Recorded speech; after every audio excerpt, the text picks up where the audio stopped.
And welcome in to the Winstead Real Estate and Land Company broadcast booth. It's the Charger pregame show brought to you by Wendell Alexander Realty, Roadrunner Driving School, and Martin Medical Center. The Chargers take on Ripley this evening after a thrilling 37-34 point win against the Lausanne Collegiate Lynx last week. The first time that Westview has been truly tested this season, and they certainly passed that test with flying colors. Welcome into the booth. My name is Jared Davidson, and alongside me tonight is Josh Greer. Josh, we got treated to a great game last week, and man, that game sure lived up to the hype. Everyone circled it on their schedules before the season even started, but last week certainly delivered much more than what it was hyped up to be.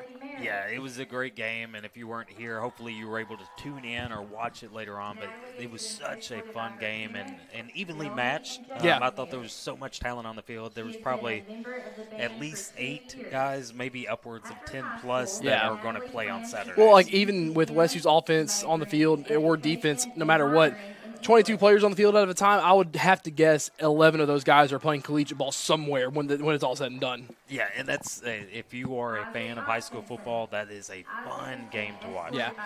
Looking at some of the stats from last week, Graham Simpson had himself a night, did throw his first interception of the year, but this team bounced back very well from that interception. Simpson last week, after official numbers get brought in, 476 passing yards, 2 touchdowns, had that interception, was 29 of 38 passing, also added 2 carries for 17 yards. Graham lit up the scoreboard last night, and we'll get to his 2 main receivers later on, but Simpson very poised in his decision-making last week. Yeah, he looked great against a very athletic secondary. Yes. That secondary was fast. They were attacking the ball, and I thought he had good ball placement. He had one mistake, and, if you make a mistake, they were able to take it. And then they were dropping 8. Whenever they saw Simpson drop back, they were dropping 7 to 8 every single time almost, and they just caught Simpson lagging. It was a safety who kind of sat behind a hitch route and read it perfectly right behind the receiver where Graham couldn't really see him. Went back and watched that one as well. The 2 receivers that he targeted all night in the first half and late in the fourth quarter, it was Miles Brown. Miles Brown on the night last week, 11 catches, 197 yards, 2 touchdowns, also had 3 carries, 8 yards, and a touchdown on the ground as well. Miles was lights out. Yeah. Man, Miles was so much fun to watch. He was able to get in those zones and make every grab that was thrown towards him. And then his other one, Dantes Joy, being recognized here at senior night. We'll touch on all the seniors here in a little bit. Joy last week, 8 catches, 133 yards. No touchdowns through the air, but did have 2 carries for 16 yards and a touchdown on the ground of that heavy set that they like to run on the goal line. Yeah, he may have had one called back. Yeah, he did. Yeah, that's what I thought, my memory. But, yeah, he's lights out. He's a physical receiver, and, it looked like he was being double covered a lot of times. He was. I mean, you have to double cover a kid like that who just runs like a grown man the entire time. Looking at the running game for Westview last week, wasn't a lot of running lanes as well, and we'll touch on that when we talk about the preview of tonight's game. Asa Barnes last week had 15 carries, only 36 yards. That's a season low, and a touchdown. Did have 4 catches for 34 yards, so he had 70 total yards in the game and got a big rushing touchdown early on as well. But when they needed him, he was able to pop off chunk plays, 6-7 yards, but also 2. Lausanne did a great job of clogging the run lanes of Westview last week. Yeah, that linebacker core was very impressive, and a couple of those guys were younger classmen, so it was interesting to see, and it'll be interesting to see next year whenever we have to travel to Memphis. That'll be very interesting as well, especially with a Lausanne team who does not have a lot of seniors. Same with this Westview team. They have about 4 or 5 seniors that are truly giving notable minutes this year as well, and once again, looking at them. Before we touch on the defensive side of the ball for Westview, they did allow 32 points. There was a safety that was called intentional grounding in the end zone that we will touch on here in just a minute. Going to go ahead and recognize all these seniors for the Chargers before we take our first break of the night. First up for this Westview team, number 1, Dantes Joy, the senior receiver. On the season so far this year, in his senior year, has 20 catches for 408 yards, 3 touchdowns, 5 carries for 24 yards, and 2 touchdowns on the ground. Did have a 300-yard receiving game in his first ever varsity game as a sophomore against Dresden. What an outstanding career. It's kind of shocking that he doesn't have more offers, but he does plan on going to UTM when it's all said and done, and Coach Jason Simpson's going to be very happy to have that man coming home. Yeah, he's one of the local studs that UTM will be able to absorb, just like Dresser went a few years ago. And there's so many others that have had the opportunity to come here and play. I'm excited to see him if he does decide to play for the Skyhawks. Yeah. We both graduated there, and it'd be great to see him in a UT Martin. Well, and you want to talk about, just absorbing local talent. There's a very good chance in the next 3 years you could possibly see one of the best connections in the entire Ohio Valley Conference, maybe even all of FCS, is Tate Serber from McKenzie to Dantes Joy right here from Martin, Tennessee. Yeah, and that would be great. McKenzie's been able to produce a bunch of guys, Derek Carr being one of them locally, and obviously Dresser Wynn, as I mentioned earlier. But, yeah, that would be great to see. He did so much on Friday nights, and McKenzie, I don't know how many games he lost, but it wasn't that many. It wasn't that many at all. The next senior, C.D. Dameron, who got a lot more action last year, missed the early part on offensive last year with a broken bone in his hand, but also, too, this year so far, C.D. has been such a beast. On the offensive side of the ball, he has 16 catches for 254 yards and 3 touchdowns. Last week had 3 catches for 85 yards. On the defensive side of the ball for C.D. Dameron in 2025, 24 tackles, 2 tackles for loss, a team-high 7 pass breakups. Yeah, and we spoke about Dantes Joy about maybe not getting the love that he should from other colleges. I think the same thing about C.D. Dameron. His closing speed on defense is so impressive, and his ability to return punts, too. Well, yeah, his ability to return punts is great as well. One of his pass deflections last week, one of his 3 from last week, was one that won Westview the game in the end zone. And he also, too, one of the catches he had last week, too, is one that, ultimately won Westview the game as well with a field goal that set up Kinzer Pratt. CD undercut double coverage and made a beautiful play on the ball. So, once again, he's another senior on this team. Jay Sean Ward called his name a little bit more this year. It's only his 2nd year on the team. He is a senior. He will be graduating this year as well. Mixon McDaniel, also another senior as well. Mixon on the defense side of the ball, a very defensive-heavy player so far this year. 11 tackles total on the year through the first 5 games of the season. Jackson Couples, who has made his name very well known here, had a fumble return for a touchdown against Obion County earlier this year. Jackson on the 2025 season, 22 tackles, tackle for a loss, a sack, a fumble recovery, that defensive touchdown that we just mentioned. Didn't call his name last week much at all, but overall, such a great senior year so far for Couples. Yeah, he has one of my favorite highlight reels returning that touchdown. I thought that was a great one. Didn't call him much last week. That Lausanne offensive line was a tough one. They advertise themselves as the best offensive line in the Memphis area, and yeah, that may as well be the truth. Another senior, number 27, Skylar Freeman on this Westview squad. And another one, Jamal Barnett, who has been a starter on this team for quite some time. Jamal Barnett, the senior right tackle on this squad. Great in pass pro, great on the run game as well. So he's been a pivotal part of this team. One of the returning juniors from last year that helped bolster this offensive line. But it's gonna be a big hole to fill for Jamal Barnett next year. Yeah, no, he's done a great job. Anytime you're watching the offensive line pass protect, his side looks clean most of the time. Majority of the time. Another senior on this offensive line is Poston Essery, number 65. He plays that left guard spot, and Poston, man, he has been so good. Only 1 year with Westview was at Obion County because that's where his dad was the principal at for the last 3 years. His dad then takes a job at Sharon and to coach here at Westview. So he, 1 year, and honestly, a big addition to this offensive line. Yeah, no, he's part of this unit that's been so tough for Westview. So. Part of a unit that has all upperclassmen, 3 juniors, 2 seniors on this squad, and you're going to have 3 seniors on this line next year, maybe even more depending on who steps in at what different spots. Last senior on this squad is going to be Harry Freeman, number 68, a class of 7 seniors on this team this year. It's been a fun ride, and hopefully they still got a few more home games. They got homecoming next week, Covington later in the year, and whatever the playoffs holds in store. So these seniors getting recognized tonight, but they still have a lot of football left in front of them to play here. Yeah, I agree with that. Congratulations to the seniors, but your season has just begun. With that being said, we're going to go ahead and take our first 3-minute break. We'll catch you on the other side here in the Winstead Real Estate and Land Company broadcast booth on the Charger Pregame Show on the Sports 731 Network. Got a leaky roof? Missing shingles? Or maybe it's time for a total roof replacement. No matter what your roofing needs, KB with ARS Roofing has you covered. From repairs and cleaning to full roof replacements and preservation, ARS Roofing is your trusted local expert, serving all of West Tennessee and Western Kentucky. Protect your biggest investment, your home, with the quality and care you deserve. Call ARS Roofing today at 731-636-9700 and schedule a free quote. ARS Roofing, making roofs look great again. Crave Restaurant in Martin is a unique eatery that specializes in nutrient-dense foods, high in protein, low in calories. Try our protein bowls, cauliflower barbecue chicken pizza, pepperoni pizza, and much more. Meals are prepared with fresh ingredients Monday through Friday from 10:30 a.m. to 2 p.m. and 4 p.m. to 7:30 p.m. Order online through the Toast app for easy pickup or have it delivered through DoorDash. Call it in at 731-281-4865 or dine in at 129 Neal Street. Crave. Taste the difference.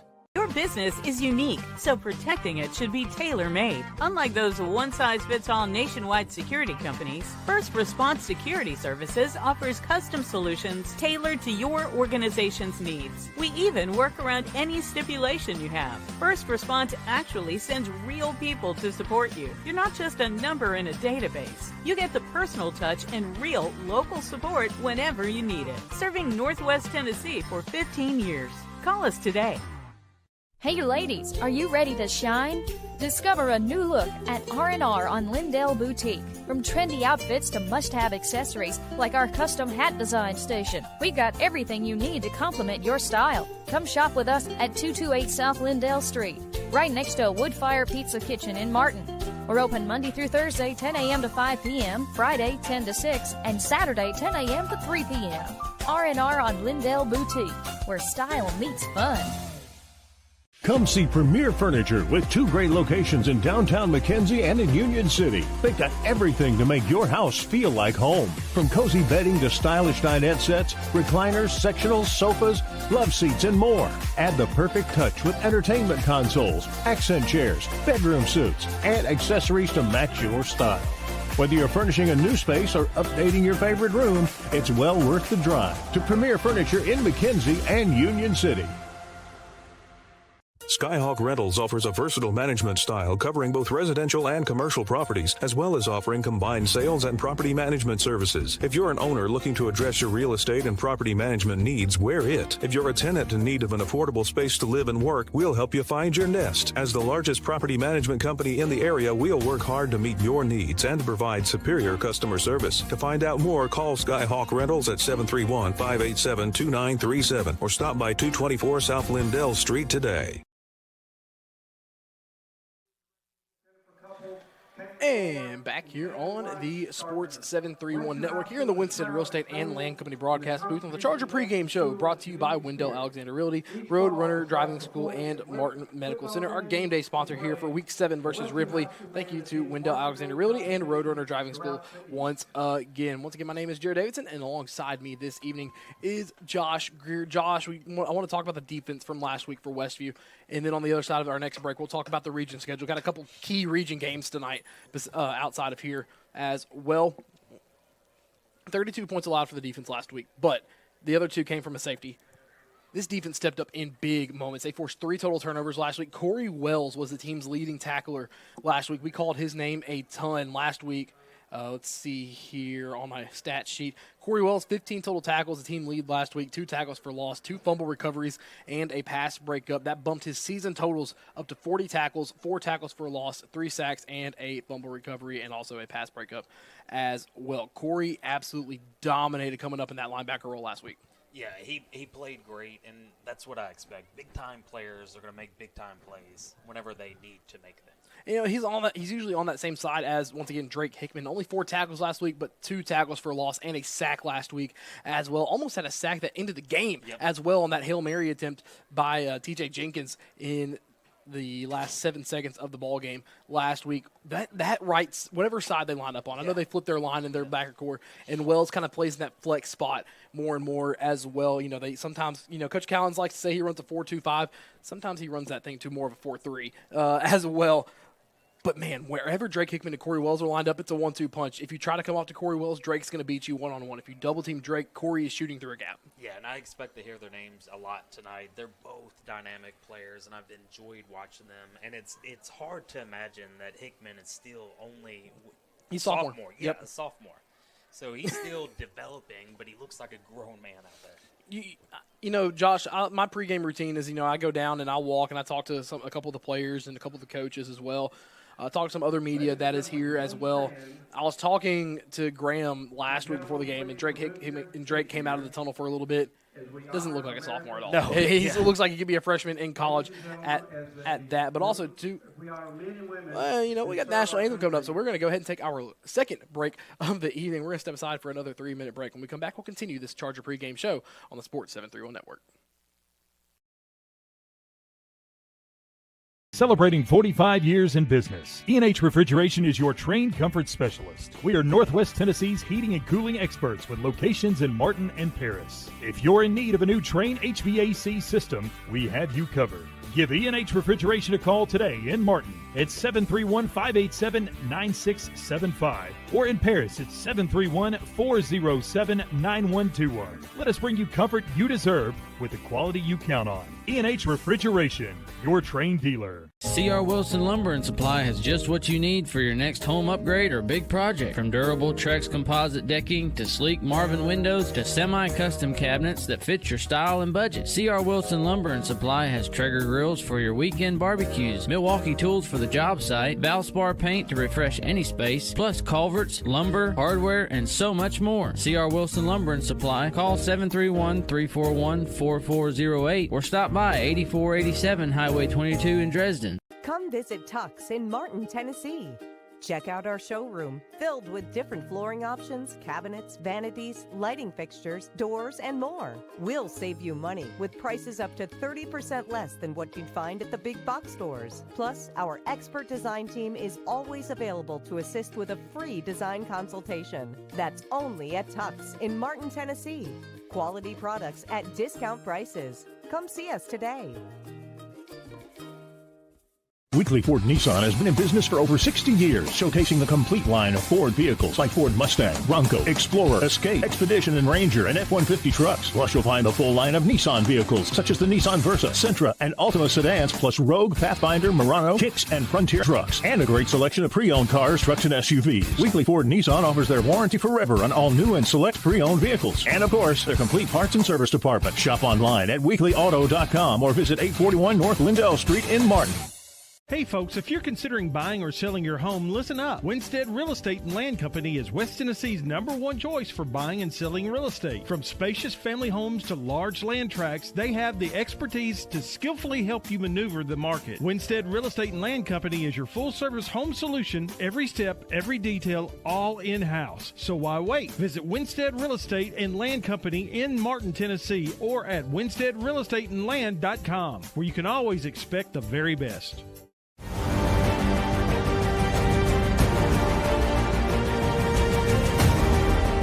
In the world of sports, precision and excellence define champions. Dynamics Physical Therapy is dedicated to enhancing athletic performance and preventing injuries by serving schools and their athletes. Elevate your game with Dynamics. Visit dynamics.life to learn more. And welcome back into the Winstead Real Estate and Land Company broadcast booth. It's a Charger pregame show brought to you by the Wendell Alexander Realty, Roadrunner Driving School, and Martin Medical Center. Going back to our conversation on the defense, Josh, yes, they did allow over 30 points, but 19-9 after the first quarter. You allow them to get to score 15 in the second quarter alone. A 6-minute drive in that second quarter to really just milk a lot of clock. It's 24-24 going into the half. You hold them to 10 more points the rest of the way. But this defense in the second half stepped up big time, as well as made plays in very key spots. Yeah, they were a bend and not break defense in the second half. In the second quarter, it was tough for us. They were able to, score a bunch of points. But, they stepped up whenever they needed to step up. And, ultimately we got the win because of it. just like you said, big time plays and big time spots. 3 total turnovers in the contest, 2 recovered, 1 interception as well in that game. And this year on the season, now with Simpson's first interception, it's still Westview's turned the ball over once this year, and they have forced 13 turnovers the entire season. Yeah, having a plus 12 margin is pretty darn good, my friend. It is good indeed. Looking at Finn Snyder as well last week on defense, was the second leading tackler in the ball game. He leads the team in tackles this year with 53 total. He's also forced a fumble, and that happened last week. Had 14 tackles last week. That combo, really that trio. Drake Hickman was there up front, but that linebacking duo of Finn Snyder and Corey Wells combined for almost 30 tackles last week by themselves. Wow, that's a great 1-2 punch to have. Looking at some of the region games before we take our last break of this pregame show. Tonight we have a couple big ones. Have Westview Ripley here tonight. O'Brien County at McNary. McNary, who just beat Bolivar, so that one could shape up to be a good one in determining who can kind of try to nab that last spot in the postseason from Region 7. Covington at Bolivar tonight. That could be a sneaky game for Covington. I do think they still take it. It's on the road. Bolivar is a solid program. And then a non-region game for Dyersburg tonight. They are at Crockett County, and that will be a fun one to keep up with as well. Yeah, no, you have a great lineup. It'll be interesting to kind of see how they end up. I know Dyer County's been playing a little under par, I would say, the last 2 weeks, but maybe they get a bounce back against Crockett. The region standings right now, Dyersburg's in first with a 3-0 record. Westview and Covington in second at 2-0 apiece. McNary in fourth, along with Bolivar at 1-2. O'Brien and Ripley bring up the rear. O'Brien's 0-3, and Ripley is 0-2. O'Brien County is going to have to win out, go 3-3 in region to lock up that last spot as well. Josh, interesting of note, you got 4 weeks left after the year. You have a bye week for the West Tennessee schools. I believe it's in 2 weeks now. But in the last 3 games of the season, Westview, Dyersburg, and Covington will all play each other. And that's when you really start to get into these scenarios and how to start shaping out. Yeah, no, you're exactly right. And you're playing towards the end of the season, so they're going to be playing lights out. This is not just a middle of the season type of game, so they are trying to get measured up who's going to be 1, 2, and 3. Yeah, 1, 2, and 3 indeed. And speaking of rankings here, the Tennessee Sports Writers Association top 10 poll at the 3A ranks Westview getting all 16 votes for first place this week, sitting at 5-0 on the year and in the first spot in the poll. Gatlinburg Pittman 6-0 on the year at number 2. Covington 6-0 as well at number 3. Tyner Academy undefeated at 6-0 at number 4. Meigs County 5-1 in the number 5 spot. Melrose in the 6th spot at 5-1, who we could very well see later on down the road in the postseason. Dyersburg at 7 at 5-1. Sequatchie County at 8 at 4-2. Waverly doesn't enter, and they are still at number 9 at 5-0. And the new team into the poll this week is Whites Creek at number 10. They are 6-0 as well. You have 4 true West Tennessee teams, one out of the Memphis area as well. Everywhere else, I mean, Waverly's in that middle kind of area.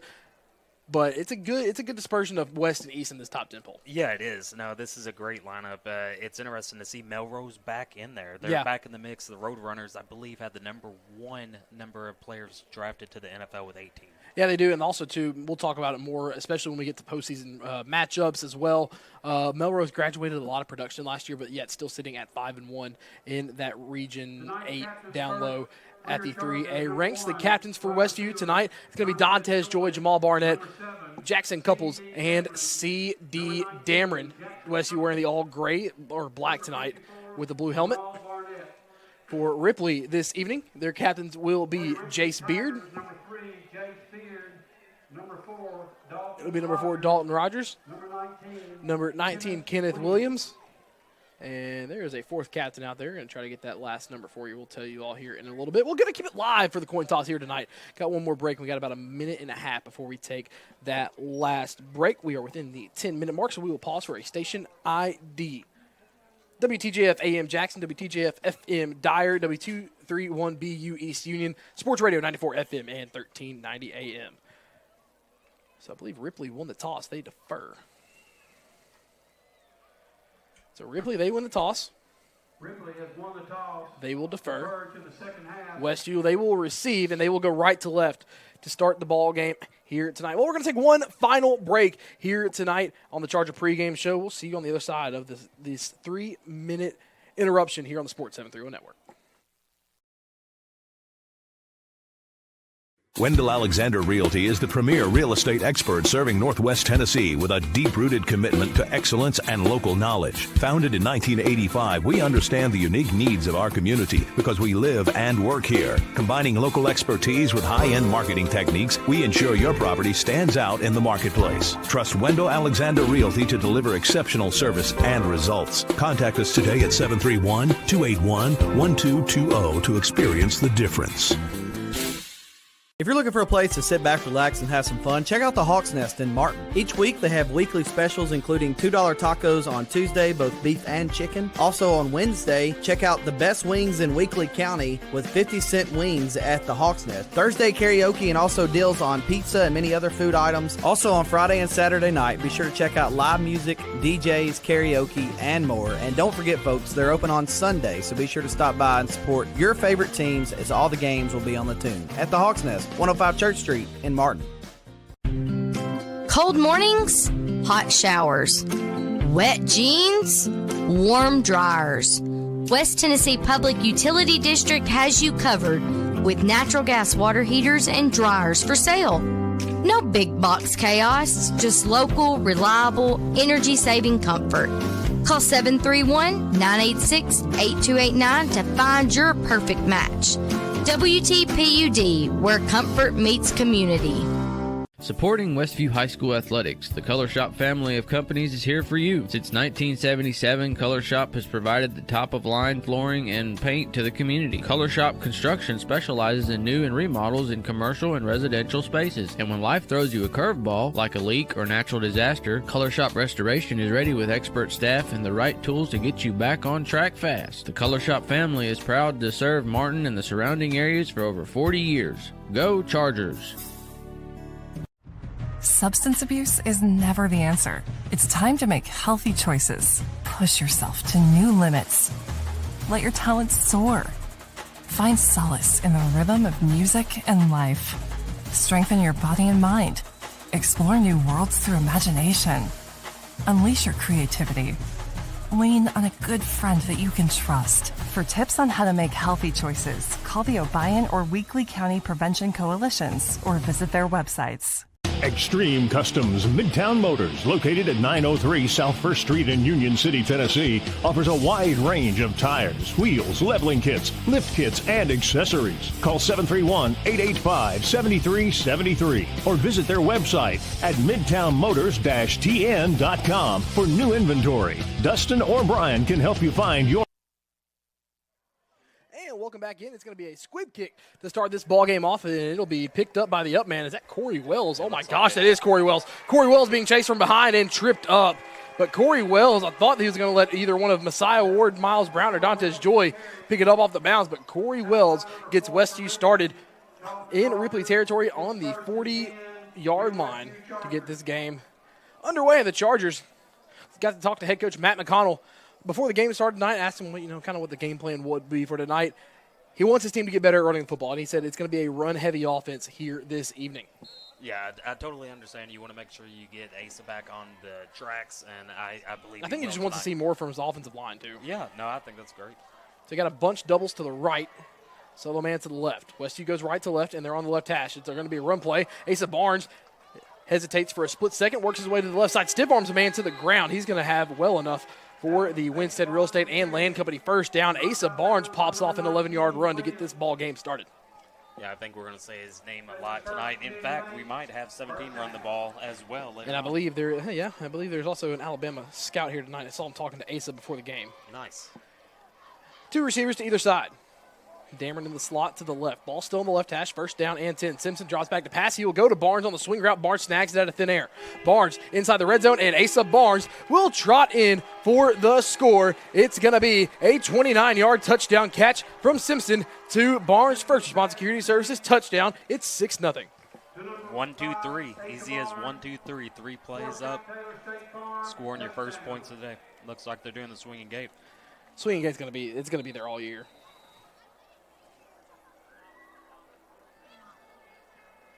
Well, got him jumping. He crossed the line. He crossed the line, but he never made contact. Yeah, for sure.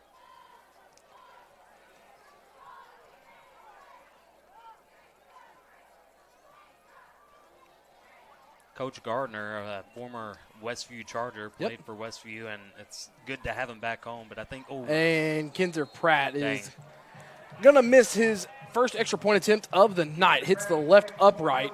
Had plenty of leg, had plenty of power, struck it well, just pulled it a little bit to the left. The score will stay at 6-0.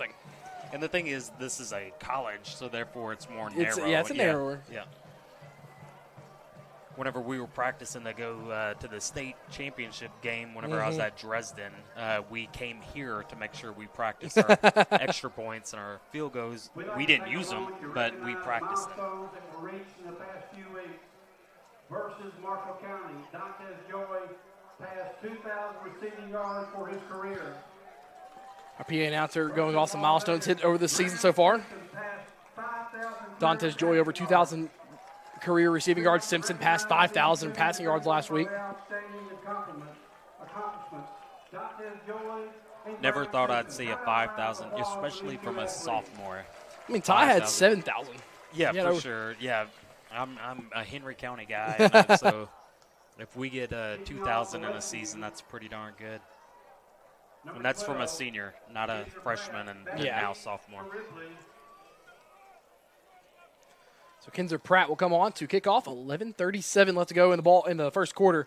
And Westview already on top. It was all Asa Barnes on that drive, racked up an 11-yard run to start off, and then a 29-yard swing pass that he took to the house. So all 40 yards of offense credited to Asa Barnes. And Pratt will boot this one deep. Has a couple touchbacks on the year, and this one will be caught around the 10-yard line and returned by Jonathan Curry. Curry will be wrapped up just beyond the 20-yard line. Kason Spalding and Corey Wells combined to make the tackle there. They're going to call forward progress for Curry up to the 21-yard line. So the Tigers starting in their own territory.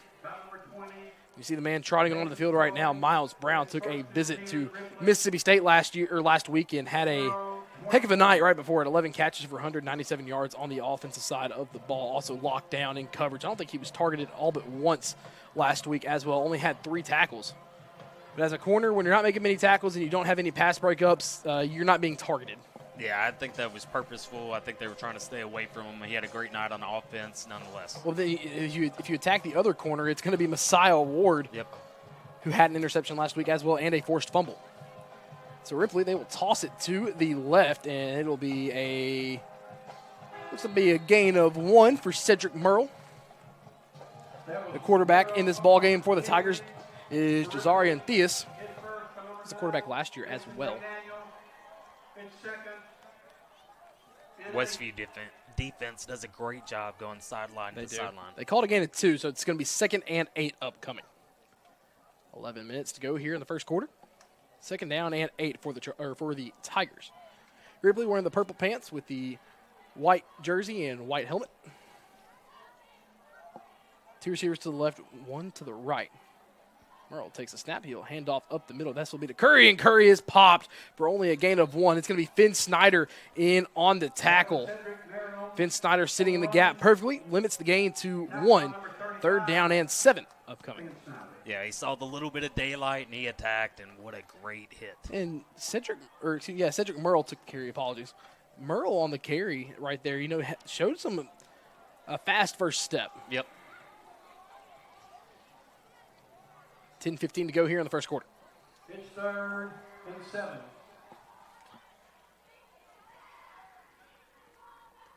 Third down and 7. Early 3rd and long for the Tigers. 2 receivers to the right, none to the left. Theus, blitz coming by Wells in. Hickman are going to be in there on the tackle. There's that duo we talked about in the pregame show. Corey Wells and Drake Hickman almost unblocked coming off that right side of the offensive line for a sack, and it'll bring up 4th down and long. And the Tigers will be forced to punt an E&H Refrigeration defensive stop. Yeah, I think we're going to be calling their name a lot in this first half. For Ripley, number 84, Jacob Kraft. Back deep for Westview, number 7. C.D. Dameron back deep to return, stands at the Ripley 46-yard line. 4th and 13. Good snap. And, Westview brought the dogs out. It may have been tipped. Yeah, it looked like it was tipped. And I guess he believed. I guess they thought Westview Charger picked it up. Closest man to it was Tyler Dunphy. I don't believe he touched it, and refs didn't believe he touched it either. It was a short punt. Don't think Dunphy was expecting it to be close to him at all. Nevertheless, the Chargers are going to start, once again, in great territory as they are on the Ripley 33-yard line on the right hash. And if you're Ripley right now, what do you do? I thought you were going to say pray. I was trying to refrain from saying hope and pray. But with how this Westview team is. Yeah, giving up 39 points a game has been a tough year for Ripley. Play action. Simpson steps up, throws on the run, finds Dameron over the middle, and a flag comes out. I believe they're going to get an eligible man downfield. But as it stands right now, a 33-yard touchdown strike from Simpson to CD Dameron, a First Response Security Services touchdown. But, an ineligible receiver downfield. That offensive line got too far upfield on the RPO. Yep. Yeah, it's tough on the RPOs. He pulled it and threw a dart. And it was and Simpson's kicking himself a little bit. He thought that, or he didn't think, he held on to that ball a little bit too long. He has to pull that out of Ace's belly a little bit quicker. So now it's going to be first down and 15. So back up to the 38-yard line of the Chargers. 9:01 left to go here in the first quarter. Westview, they lead 6-0. And Simpson, it's going to be a screen pass. This is going to be caught by Joy. Joy has a blocker in front. It's tripped up. Joy's going to get back to the original line of scrimmage. It's going to be a gain of 5. And here comes Miles Brown into the ball game. With the neon gloves. You know where you always know where Joy's going to be. Or not Joy, excuse me, Brown. Always has the bright gloves on. Dameron in motion from right to left. It'll be a jet sweep to CD. CD has blockers in front. That's Barnes and Evans. Evans makes a good block before CD is knocked out of bounds at the 15-yard line. Moves the sticks for Winstead Real Estate and Land Company. First down. It's a gain of 17 on the play. Yeah, you can expect big gains from him all night. Well, and moving too quick. Whistle's blown before the snap on the 1st and 10. It's a red zone opportunity for the Chargers. And I don't believe it was the players that were not set. I believe the officials weren't all set as well. Red zone opportunity is brought to you by C.R. Wilson Lumber and Supply. And did Coach Gardner get a timeout? Coach Gardner got a timeout before Westview could go hurry up offense, so that will be an R&R and Lindell Boutique timeout. And we're going to take a quick 30-second break here as well from Winstead Real Estate and Land Company broadcast booth.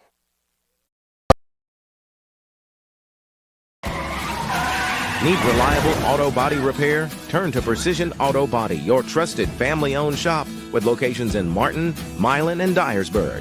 Whether it's a small fender bender or a major collision repair, their expert team has you covered with quality work and fast service. Precision Auto Body takes pride in serving the community and they're proud supporters of Westview Chargers athletics. So when your vehicle needs attention, trust the name that puts precision in every repair. Precision Auto Body.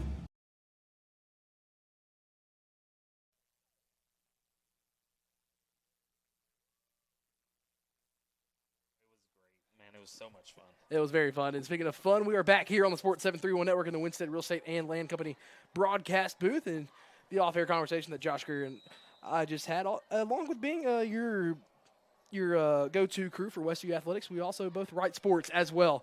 So, Josh, I couldn't wait till Saturday to write this recap story for Westview and Lausanne last week. First and 10 inside the red zone. Simpson hands off to Barnes. Barnes on the right side has Evans in front to block. Barnes turns it upfield, and Asa Barnes runs it in from 15 yards out. No laundry on the field. This one will stand. A First Response Security Services touchdown for Asa Barnes.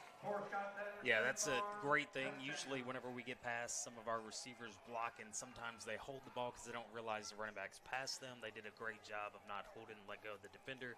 He was not catching Asa. And Alex Evans has had 3 really good blocks so far on the first 2 drives. Yep.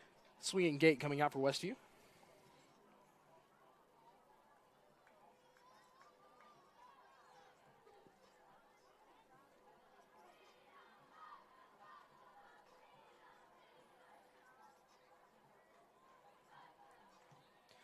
This kick, a little bit more low and driven, but it is through. Kinzer Pratt put a lot of heat on that one, but it's right through the middle. 13-0 Chargers with 8:06 left to go here in the first quarter. Yeah, I couldn't tell on that one, my friend. I thought he missed it, but I'm glad he got right above the bar. Right above the crossbar, it's a First Response Security Services touchdown. Asa Barnes, again, right out of the timeout. The R&R Lindell Boutique timeout. Barnes takes it for a 15-yard run. Coach McConnell emphasized how much he wanted to be able to run the ball here this evening. So far, so good. I mean, Westview's had two great starting field positions. Westview, they have not yet amassed over 80 yards of total offense simply because they started on the 40 and the 32. And they have scored twice. Here comes Kinzer Pratt in the kickoff unit. For Asa Barnes, that is his 8th rushing touchdown on the year. His receiving touchdown earlier in the first quarter was his 2nd receiving touchdown on the year as well. Asa Barnes leads the team in touchdowns scored, not passing-wise, because, Graham's going to obviously have the most touchdowns responsible for. But as far as carrying it into the end zone, Asa Barnes leads the team in that category. Kinzer Pratt, low line drive kick. It will be caught at the 5-yard line. Thought they were going to let that one bounce into the end zone, but the return brought back past the 20 by, I believe that's Merle again, and Merle is slung down by Finn Snyder. Add another tackle to Finn Snyder's total here in the first quarter. He's kicking the ball tonight. It's been within the 10, 15-yard line. Yeah, and he has, I didn't put it on my stat sheet, but he has 4 total touchbacks this year on extra points. Before tonight's miss, he was 19 of 24 coming into the ballgame, 2 of 2 from field goal attempts this year as well.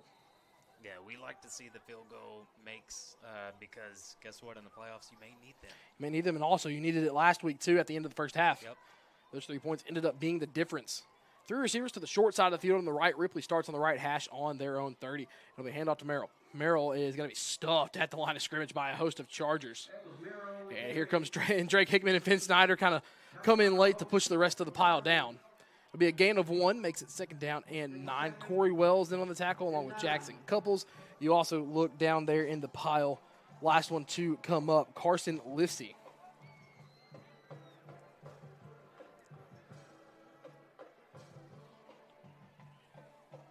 Second and 9 for the Tigers coming up. 7:25 to go here in the first quarter, and what is a beautiful night. A little muggy here in Martin, Tennessee. But a little muggy, but it does feel like fall. And we're getting into the fall weather. It's October. Fall start on Ripley. That's going to be on the right tackle. And the culprit will be Keenan King. Will be caught for the fall start. Yeah, and if you're Ripley right now, you don't want any mistakes. Don't allow yourself to get so far behind the sticks. That'll make 2nd and 9, 2nd down and 14 for the Tigers.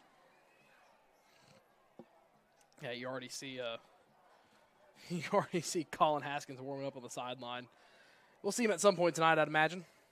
Yeah, no, I totally agree. I think we'll see a whole slew of young guys play tonight. Interesting dynamic, too. Watching pregame warm-ups was down on the field. Simpson was just giving Haskins these little pointers, and Ripley Hill drop back to pass. Flag comes flying. This one's going to be on Ripley no matter where this one goes. Thrown over the middle, and it is – what a catch on the far sideline. That catch made by Jonathan Curry. This one's going to come back. I think he had 2 guys in motion before that ball was snapped. Yeah, no, Ripley usually has some athletes, so it is interesting to kind of see them struggle this year offensively and defensively. See another false start penalty on the Tigers. So 2nd and 14 now goes to 2nd and 19. And again, you just keep backing up. You have a good throw and catch by your guys and can't do anything about it because of you aren't set. It's also and going back to the topic of discussion before the play, talking about Graham and Colin warming up on the field. You just see Graham, with how locked in he is, he sees the smallest intricacies in form. And he was telling Collins, hey, you got to stay a little more closed. You're letting your arm leak out right, and it's causing the ball to drift. 2nd and 19, quarterback rolls out to the left, and it will be deflected by Corey Wells. Corey Wells got a paw in there and knocks that ball about 10 yards out of bounds. Yeah. The throw by Theus was on target, but an even better play by Corey Wells. Give him a pass breakup. Yeah, and you know what? That's very athletic. He was following with him across. Be the second pass breakup on the year. Yeah, that's great. Super athletic. No, Graham, being a sophomore, you would think may not be able to tell people, what they're doing wrong. But with his father, with his brother, and all the training that he's gotten. You happen to know the lineage, whatever it is, of quarterbacks that Coach Jason Simpson has taught in this area? Yes, yep. No, I coached one of them, Dresser Wynn. We've seen Derek Carr, who's the head coach now at Lexington. Yeah, there's a whole slew of them. Former head coach here, Jared Neal, that he coached as well. Yes, Jared, yep. Blitz coming off the edge. Corey Willis has a free reign. It's going to be a screen, and it's going to be caught underneath, but going nowhere. Maybe a gain of 1. It'll bring up 4th down and 18 on the catch. Desirian DeWall. Yeah, there was nothing but space out in front, and that was a good open field tackle. Here comes the punt unit. Last punt wasn't a very long one at all. It was a gain of 1. It'll be another E&H Refrigeration defensive stop. 6 minutes to go here in the first quarter. Westview leads Ripley 13-0. Dameron will stand at midfield. Has a punt return touchdown this year. Snap bounces back there. Bobbles is going to be able to get it off. Westview didn't bring the dogs. Dameron's going to catch this right at midfield. Dameron shuffling around, has a block in front, squeezes through a tight gap before being wrestled down right around the 38-yard line. And they will spot him at the 38-yard line. And once again, Westview starts their third drive in as many tries inside Ripley territory. Yeah, it's a tough night. You get all those penalties. You're not able to get the punt off. He drops it. If you have pressure in your face, then it's going to get blocked. Yeah. You're going to get tackled. So Westview's very peculiar about when they like to bring pressure on punts too. Yeah, for sure, because they could mess you up as well. 5:29 to go here in the first quarter. And 2 receivers out to the left. Out to the right, 1 receiver to the left now. Simpson will drop back to pass. He's going to go to the swing route to Barnes. This is an Asa Barnes heavy offense. Great block as well by Evans again. Barnes stutter steps. He has enough for the first down. Staying on his feet, spin moves, bowling over the defense of Ripley. Goes forward for a gain of 15 yards. It's a Winstead Real Estate and Land Company first down. Asa Barnes, another grown man play out of him. He said, let the bodies hit the floor, and that's what stopped him. He kept hitting them. They fell down, and he had tripped over them. Going to be quick again. Simpson, he'll go to the out route to Dameron. Flag comes flying, and Dameron tiptoes, but no, they're going to say he steps out of bounds at the 9-yard line. Flag came flying. We're going to see who this one's on. Jamal Barnett kind of feeling out his wrist a little bit. Hopefully all's all right with Jamal. It's going to be a penalty on Westview. That will negate the first down. Illegal formation, Westview. Because they didn't have 7 guys in line of scrimmage. I think they had too many guys in the backfield. I think Evans may have been the one supposed to be on the line. Don't want to call him on that because couldn't quite see exactly how it all played out. It'll be first down and 15. Well, we'll give him a positive. He's been blocking his butt off. He has been. 4 great blocks so far tonight. When you're getting your name called and you haven't even had a catch yet because you're doing something good, good night so far. Simpson hands off to Barnes. Barnes shovels to the right side, goes back to the middle of the field. Asa Barnes breaking 2 tackles. Ripley trying to pull the ball out, and Asa Barnes got a big chunk of that penalty yardage back and then some. He's inside the red zone. It's the C.R. Wilson Lumber and Supply red zone opportunity as Asa Barnes gets the ball up to the 18-yard line. Big gain of 10 on the play. From 1st and 15 now to 2nd and 5. We have a timeout on the field, and this one will be an R&R Lindell Boutique timeout. The second one by Ripley here in this first quarter. Yeah, still with 4.5 minutes left in the first quarter. You probably do not want to call your second timeout, but they must have been out of position, or maybe they had someone get off the field that shouldn't have. I mean, for Ripley, if you want to have a chance in this game, this is a pivotal drive. I mean, Westview, they've been doing anything at will. They haven't taken any deep shots, but they have just been running over Ripley this entire game. And if you're head coach Jordan Gardner, you want a little bit more fight out of your team on the defensive side of the ball. Wrap up, try to get them down easier. Yeah. No, I agree. They have been running at will, and I don't know if he's talking to them, try to get them in the right place, or if I don't know what he's doing. But 2 timeouts in the first quarter, that's tough.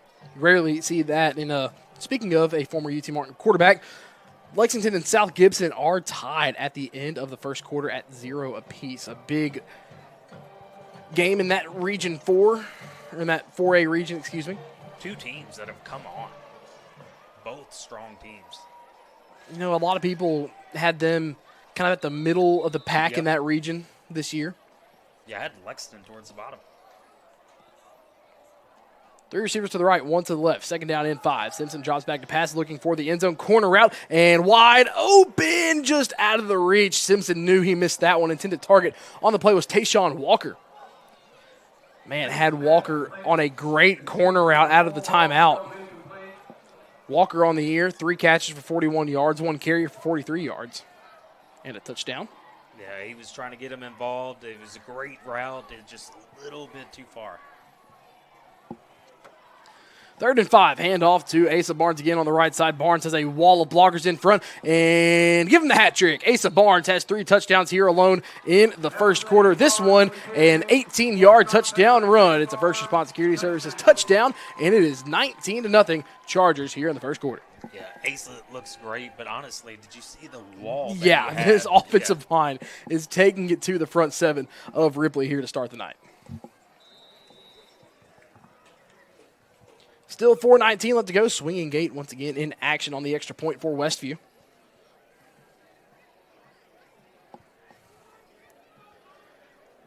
$7:23 at first quarter. That has taken about 25 minutes. Got started here about a minute or two early.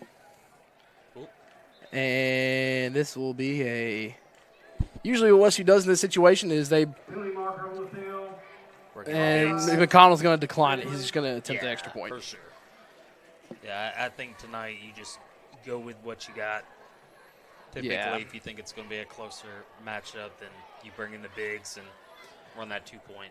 You see McConnell and Simpson talking on the sideline right around the 30 about that ball that Simpson missed earlier.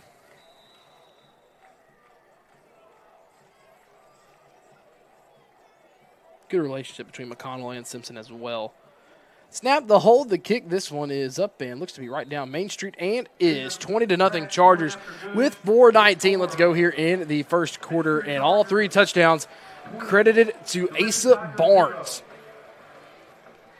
What's great about this team, I feel like every week we highlight someone different. Every week someone has a big night.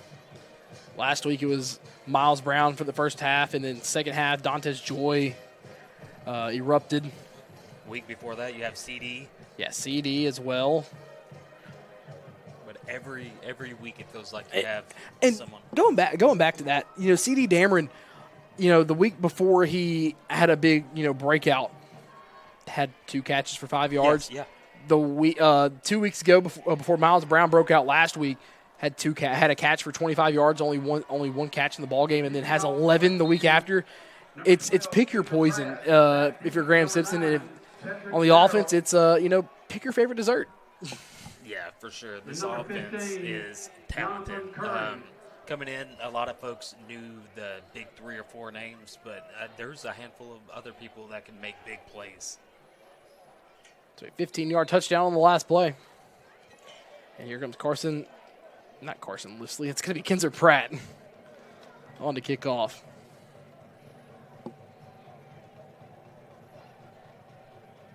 He's been striking the ball well. It'd be interesting to see if he can get it near the 10-yard line again. And this one will be his 5th touchback of the year.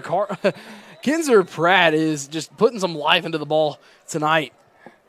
Yeah, it hit, about the 1 or 2 yard line? And then almost got in there from the air, through the air. Yeah, that's great.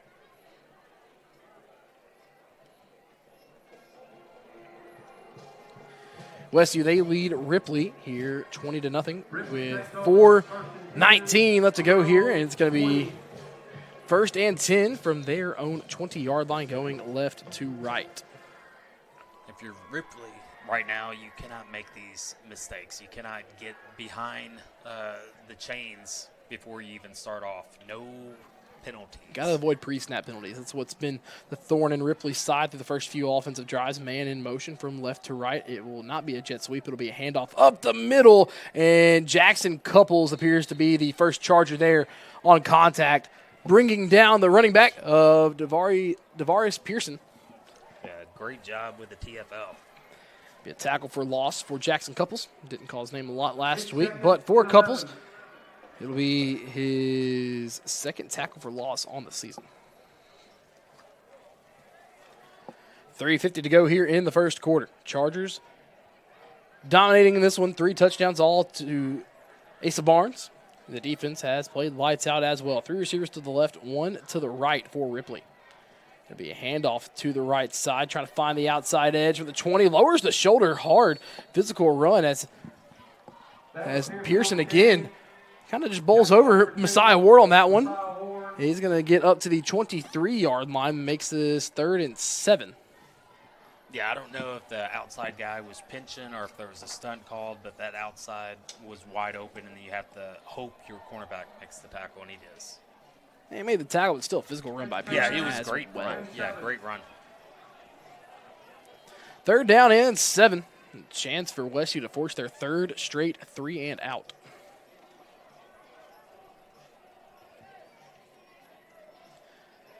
Stack look to either side. Diaz takes the snap. He'll drop back to pass. Rolls out to his left after pressure. Finn Snyder coming in and pressure. And this one's going to be picked off by Miles Brown. Brown trying to make a man miss up the middle and does, and then is wrestled down at the 20. Miles Brown with the pick, and that will be the first one of the year for Mr. Brown. And that's hard to believe because, man, he attacks the ball. I know you try to go away from him if you're throwing the ball, but good gosh.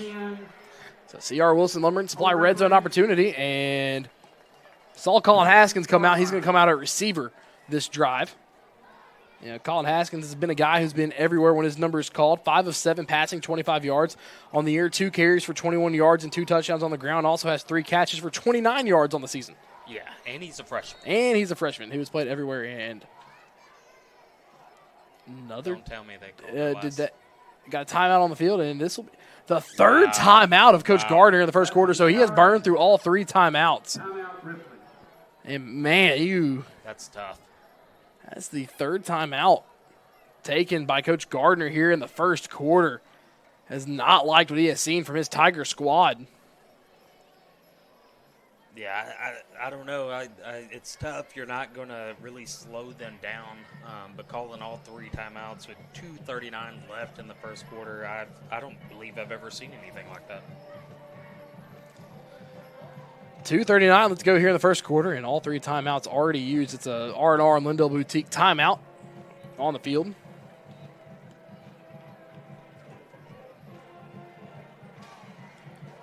His 3rd timeout here in the first quarter. I mean, what are you telling him? I don't know.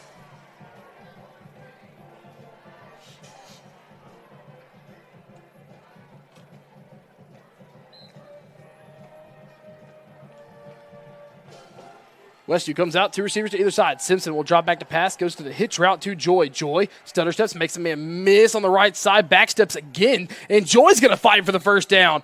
A Winstead Real Estate and Land Company first down. Dantes Joy maybe took like 20 steps to gain about 6 extra yards. Caught the ball at the 15, worked his way up to the 8. He did that in a phone booth. I mean, he had nowhere to go, and yet he was finding space.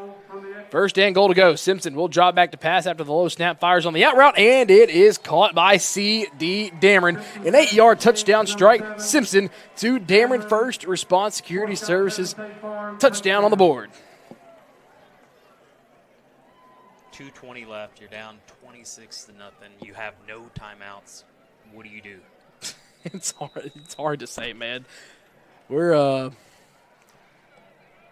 told you off air earlier, we're gonna enter nonsense category of topics to talk about up here at the booth at some point. It's 27-0 Westview up on Ripley. I'll go ahead with my first one. I went to the Martin Middle School Inman game last night, and I want to tell you that they serve up some pretty good food. They really do at the middle school game. I actually got to talk to Coach Sisk before the game happened. I was talking to him about what really happened. He goes, it's 8-0 at halftime. We have a chance to make it 8-8, and a bad snap kind of snowballs everything else into the second half. He said we had multiple plays of over 20 yards, but only had 27 yards of total offense in the game. He said, if you keep on winning on out from here, you get to go play in like the regional championship or whatever it's called, or because the TMSAA has state champions in a lot of other sports. Track has their state championship coming up here soon as well. But football in middle school, you don't have a state championship, which is kind of odd to me. Yeah, you have a regional championship. I've been able to play in them as a little boy for Inman, but never coached in one. It is fun to do. Usually you go against a Memphis team, and back in the day I was talking to some of the guys up here who played for Martin Middle. If you beat Inman, you're in the playoffs. If you lose to Inman, you're not in the playoffs, but that's no longer the case because they have several more teams who are involved in it. Back in the day, you didn't have many teams. But back in the day, you had the Real Foot Conference of middle school and high school. Yep. But no, it was interesting. I saw some studs out there for Martin Middle, but Inman was too much. Yeah, I was doing my day job last night. I went to cover Westview Soccer Senior Night as well. Nice. Our only high school soccer team in the county ended up winning their district championship in the regular season, so they'll host the district tournament and have a week off before that gets underway. Good group of seniors as well. They've in their tenure as Kinzer Pratt boots this one to the 3-yard line and is caught and returned out. This one is going to be taken past the 20 and eventually wrapped up and tackled at the 26-yard line. That was hit first by number 21, Nathan Cole. It's Nathan Cole on the tackle, called his name on a touchdown earlier where Irvine County fumbled and he picked up and ran it in. But going back to what soccer did last night, they came out kind of, I guess, enjoying the festivities a little too much. They were kind of off a little bit in the first half. McKenzie got up 2-0 on them. Westview was able to knot it up at 2 apiece before halftime.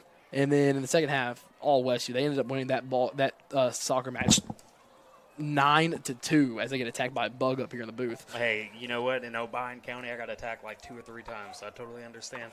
No, Westview's always known for good soccer teams. Yeah.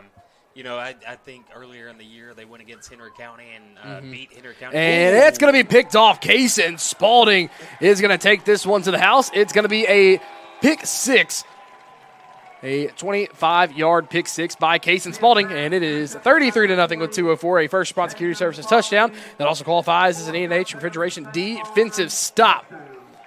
Kaysen Spalding read that one all the way. All the way. You're exactly right. They knew exactly where the ball was going. He jumped in front, and no one could catch up. Man, 2:04 left to go in the first quarter, 33-0. Yeah, to be honest, I thought the O'Brien County game got out of hand pretty early. This one was even faster. Good kick. That's a good kick. It is up and good. Kinzer Pratt, 4 for 5 on the night. 34-0. 2:04 left to go. Straight down the middle, and it was about 20 yards deep past the. So Kaysen Spalding with a 25-yard pick 6.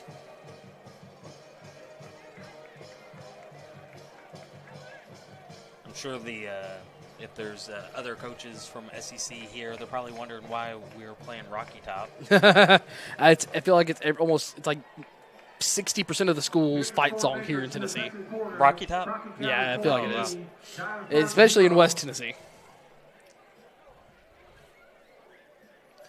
So Kaysen Spalding gets the pick 6. It's 34-0 here in the first quarter, and there's still 2:04 left to go in the ball game. Yeah, I guess sounds were muted for me whenever I was a coach. I don't recall any fight songs. Well, you're also, as a coach, you're locked in a little more. Yes. Yeah. You're not as in tune to all the intricacies that go on in the stands because you're trying to focus on one thing at a time down on the sideline. But I couldn't tell you one time one song. Hey, you coached at Dresden. Y'all played at Westview when you were a coach there, right? Yeah. So you definitely heard it at some point. I should have, but I don't recall it. Plus, you've also coached in so many games too, where I feel like it could have all run together a little bit. Yep. Westview was not at their fullest potential whenever I coached as well. We're gonna have a false start on the kickoff.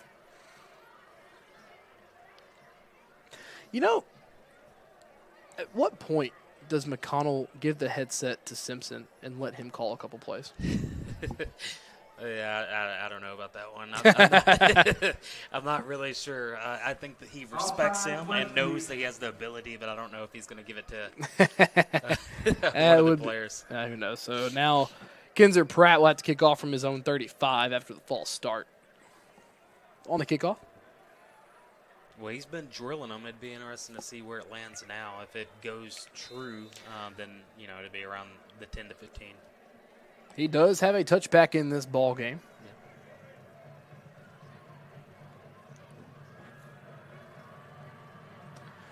Low line drive, and this one's going to get to the 7 almost, as it's going to be caught and returned out to the 25-yard line. Tyler Dunphy in there on the tackle, along with Nathan Cole.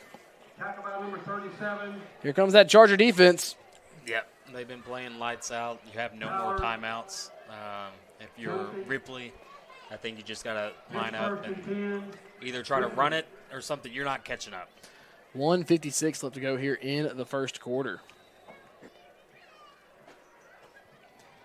Kind of meandering the sidelines, looking down to see who may be coming in on the next offensive drive so far. Simpson's down there with Asa and Jalen Tisdale talking to two of his offensive guys along with Jamal Barnett.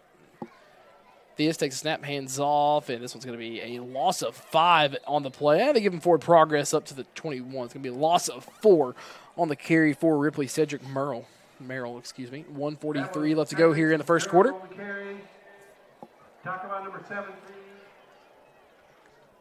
And Corey Wells also in there on the tackle again. Man, has stepped up huge here in the last 2-3 weeks. Yep. No, he's played lights out. It's good to have him. He's finally started to settle in as well. Had a great week 1, a good week 2, fell off. Week 3, week 4, 5, 6, and 7 so far. Man, he has really made his name known. A little pistol look here for Ripley. They hand off up the middle and another immediate takedown in the backfield. A loss of 1. Tackle by Carson Lipsy. Okay, Carson Lipsy in on the tackle as well. And 15. I believe Finn Snyder also got in there as well for Lipsy getting back in there. Yeah, that was his. Had 3 tackles last week, had 9 total on the year coming in. A lot of these teams don't like to attack Westview up the gut as well. I mean, you saw Lausanne do it, but they also like to utilize their athletes to the outside of the tackles as well. Under 30 seconds to go here. Westview shifts their entire defensive line, and flag comes flying out, and they're going to get Ripley for a false start. Procedure, Ripley. So 3rd and 15 turns into a 3rd and 20, and yeah, those are the type of mistakes we said early on. You cannot make them if you want to try to have a sustainable drive. We'll be sure to get you some score updates here.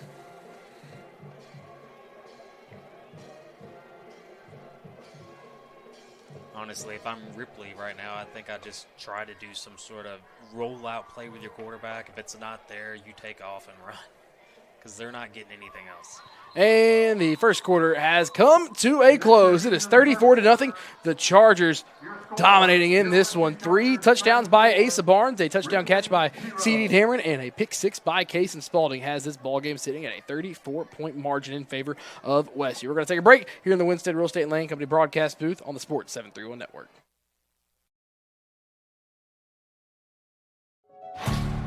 The best teams aren't born.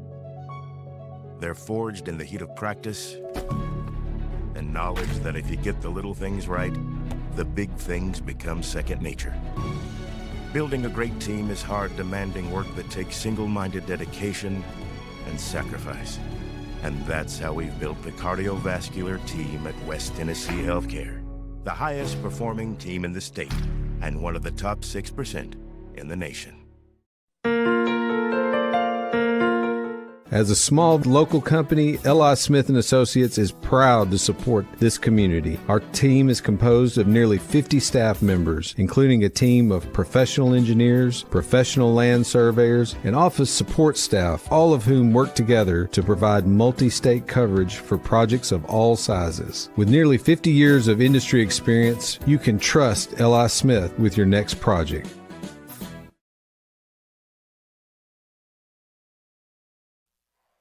And welcome back into the Winstead Real Estate Land Company broadcast booth. We have flipped ends of the field where Westview has Ripley looking at a 3rd down and 20 from the Tigers' own 15-yard line.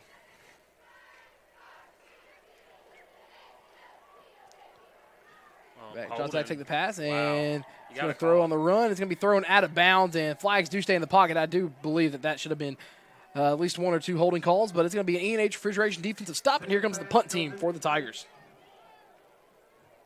Yeah, it's a tough night, but anytime they're holding that bad, literally, he ran past them and you're hugging them.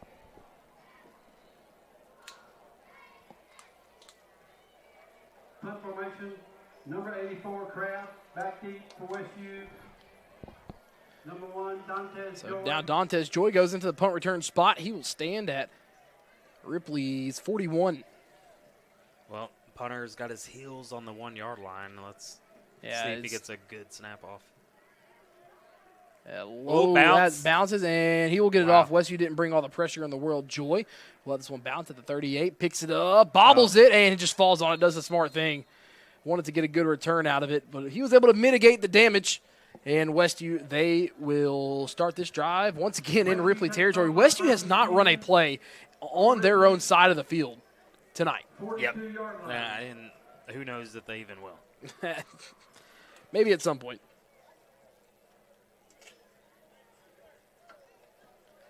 So 1st down and 10. Simpson still in the ball game. 11:44 left to go here in the first half.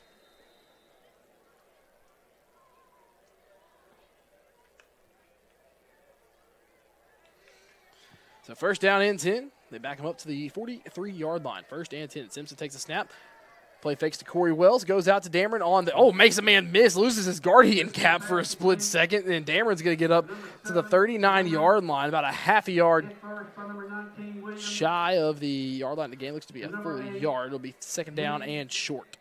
Yeah, you look at CD and you don't think he's very physical, but he's a physical runner. 2nd down and 1. 3 receivers to the left. It's Corey Wells getting some run in now at the running back spot. And it'll be to Dameron again. Has Evans out in front. Evans whiffs on that block, but still I think he deterred him enough to where CD's able to get up to the 23-yard line. It's a Winstead Real Estate and Land Company 1st down as that short pass moves the sticks. Yeah, he may have been afraid of blocking him in the back there, so it was a good job at least trying to mirror him off. 2 receivers to the right, 1 to the left. Wells to the right of Simpson. It'll be a handoff to Wells. Wells has speed to the right side. Breaks an arm tackle, lowers his shoulder again. He's going to fall just shy of the 10-yard line. I believe has enough to move the sticks again for another Winstead Real Estate and Land Company 1st down. It'll be 1st down and 10 from the 11. And a C.R. Wilson Lumber Supply red zone opportunity. Wells takes the handoff again. Wells, and Turf Monster got him. I think he got him, yep. A little too low on the acceleration, but still falls forward inside the 10. Yeah, he saw the daylight and wanted to take off, but sometimes those painted lines could be raised. Yes, sometimes your shoulders move a little bit faster than your feet. Pistol look now on 2nd down. Handoff to Wells to the right side. Wells has nothing but green grass in front and sneaks in just inside the pylon. Corey Wells joins in on the fun. It will be an 8-yard First Response Security Services touchdown. 2nd one on the year by Corey Wells.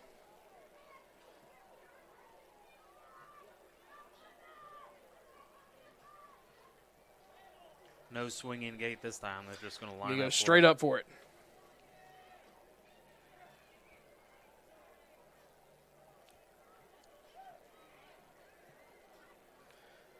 So Corey Wells gets a touchdown. Kinzer Pratt gets the extra point. 41-0 with 10:24 left to go here in the 2nd quarter. We'll keep it right here. We'll get you some score updates here in a minute. I know a lot of these games are now in the 2nd quarter. We're going to find some updates. You have a couple pivotal region games here tonight as well. As O'Brien at McNary in what could very well determine the 4 spot. Covington at Bolivar, and then Dyersburg in a non-region contest at a very physical Crockett County team. Yeah, Crockett County's been playing lights out. Been running the ball really well. Running back looks good. Yeah, DK Woods is a monster at running back for that Cavalier team. Got to call a couple of his games last year. Do you know his classification? He's a senior this year. Oh, okay. He is a senior this year down in Alamo. Also home to the Pickwick. Yeah. The frozen vegetables. Oh, you said Pickwick, and I thought the lake immediately. Yeah, I was yeah, like, yeah. oh, no, Alamo's home to the safari park, the petting, the petting place Yep. that my wife refuses to go to me with because she is terrified of birds and does not want an ostrich or an emu anywhere near the car. That is hilarious. No, I've never been either, but It's fun. I've been twice before, and I've also been down to a couple in Mississippi. They're fun. Almost had a camel take off the hood of my car one time, but you run into these things whenever you go to a safari park. And Genzer Pratt now back on the kickoff. Already has a touchback tonight. And this one is going to be caught at the 4-yard line. It's getting closer and closer each time. Oh, big hit up the middle. More like a clothesline. Merrill on the return, tackled by McDaniel and Snyder and Jay-Sean Ward.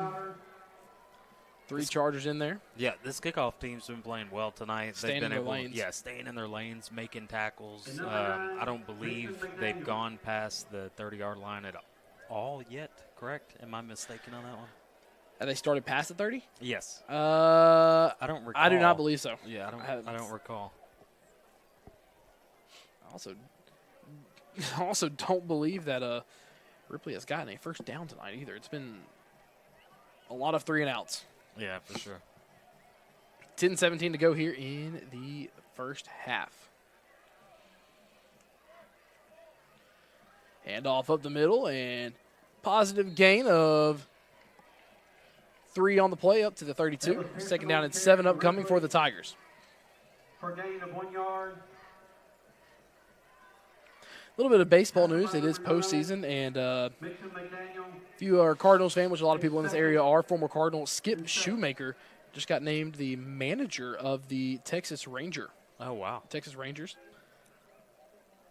Was the National League Manager of the Year this year. Or 2024 National League Manager of the Year. Spent this year as a special assistant to the Rangers. 2 receivers to the left. Ripley, they take the snap, hands off to the left side, and a positive gain. It's going to be the first down of the night for the Tigers. And give the first down to the young man of Devarius Pearson. First down of the night for the Tigers. This is still the first-team defense for Westview. You can see Coach Callen's asking who missed the assignment up front. He knows. Yep. He just wants to see if they take responsibility for it. It's always funny when coaches ask questions they already know the answer to. 2 receivers to the right. Fresh set of downs for the Tigers. Be a handoff to Pearson again, and then Pearson's wrapped up right around the line of scrimmage. On the tackle for Westview, Noah Stooksbury and Finn Snyder. Another tackle for loss. Yeah, another tackle for loss and another tackle to add to the team-leading total of Finn Snyder. Could imagine Corey Wells is trying to chase him down. Coming into tonight, he sits 13 tackles back, but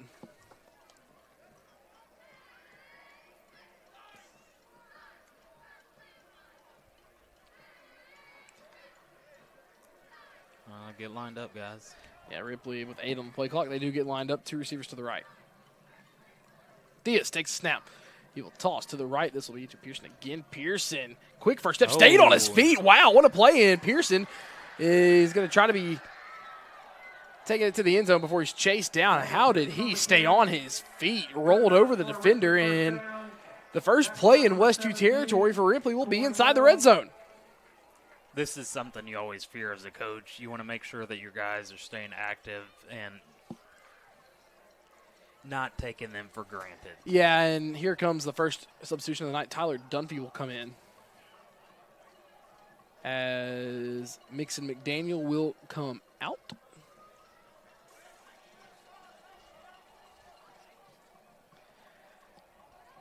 Under 7.5 to go here in the first half. First down and 10 inside the red zone. Another handoff and a tackle for loss. A blitz off the edge by the safety. Asa Barnes got first contact. Number 5, Asa Barnes. And then also in there to help clean up things was Stooksbury again. Stooks has had his name called a few times on the last 2 drives. Yeah, he's playing really good. He beat his man on the inside. He was still dragging on him, it looked like, and was able to make the tackle. And of note, Stooksbury got taken out of the starting lineup. Knew he was going to still play for a while. Yeah. Got taken out of the starting lineup in McNary for Max Mobley. But Stooks has, since then, kind of lit a fire in himself. Yep. He's played well here tonight. Hand off up the middle to Pearson again. And Pearson, just a small, shifty running back for this Tigers team, back to the original line of scrimmage to make it a third down and 10. And there's Stooksbury again on the tackle. 6:30 to go here in the first half. Westview, they lead 41-0. 41-0, but I think if you're playing against a team that's only scored, an average of 2 points a game, you probably do not want to give up a touchdown. Yeah, you don't want to give up their 3rd touchdown of the year. Yeah. 6 minutes to go in the first half. Ripley has it 3rd down and 10 in the red zone. 2 receivers to the left. Diaz will toss it to Pearson. Pearson on the left side, and that's going to be Tyler Dunphy stepping up into the gap and getting the tackle. Tyler Dunphy, the senior, maybe? No? I don't know. Tyler may only be a junior. I don't know. One of the Dunphy kids graduated last year. I knew that. Also, really brilliant mind in the engineering world as well. It's great. At Middle Tennessee State.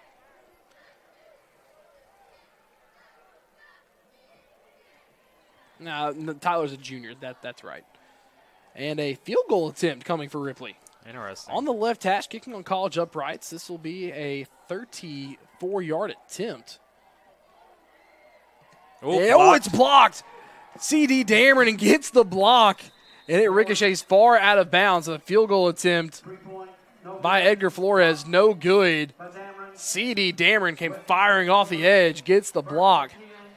And his special teams year continues so far. Yeah, no, he's a Swiss Army knife. I swear, you can use him in so many different ways, and he's been so productive anytime you put him in the game. Score update from Union City, about 15 minutes away. It's 21-7. Milan leads that one, and what is a region game.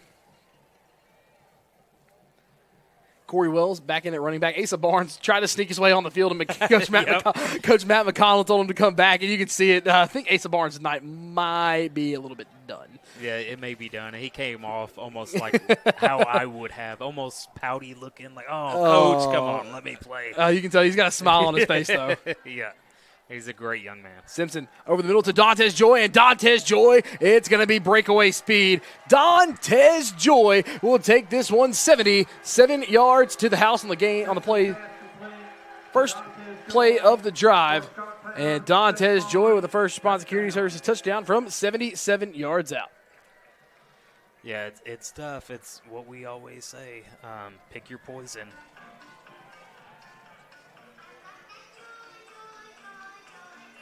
Did you pick this song? I don't know if y'all heard that or not, but they started playing Joy in My Heart for a Dantes Joy touchdown. Oh. I didn't even put 2 to 2 together. Yeah, that's it's 47-0. Extra point looming, and now it's 48-0. We're going to go ahead and take a 30-second break. Chargers on top by 7 scores here on the Sports 731 Network. West Tennessee Metals in Dyersburg is the go-to spot for top-notch metal roofing products and services. Located at 1314 East Court Street with a massive showroom. We build kits for pole barns, patio packages, and lean-tos. We offer painted 40-year metal and Galvalume. Delivered free with orders over $1,000 within 60 miles of Dyersburg. All of our orders are carefully cut and packaged to ensure a premium finish for your project. Give David a call today at 731-676-9965 or call Nathan at 423-394-7073. Weather the storm with West Tennessee Metals.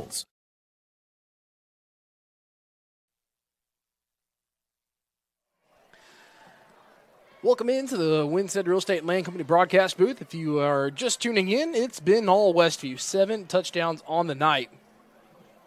The only one they're lacking is a special teams touchdown. They have 6 offensive touchdowns and a defensive pick 6 by Kason Spalding. Yeah, and they may have gotten one off of that blocked field goal attempt if it wouldn't have went out of bounds because there was nothing but green grass in front. It is 48-0 in the first half. All Chargers here in this one. Pratt's kickoff will be caught, the shortest one of the night. Caught at 10. Oh, he dropped it. And it'll be, it's going to count as almost a touchback. They get him up to the 20-yard line. Yeah, he tried to take off with it running, hit him right in the chest, and rolled down his leg. Well, I mean, you don't like that he dropped it, but in the end of the day, it's right around where you started every single drive tonight at the 20-yard line. Yeah, for sure.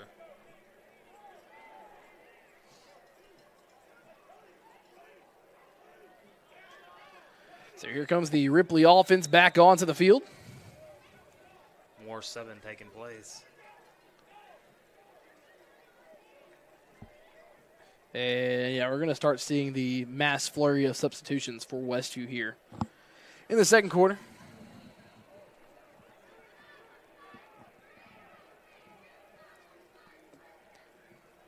Now taken and handoff up the left and thrown down.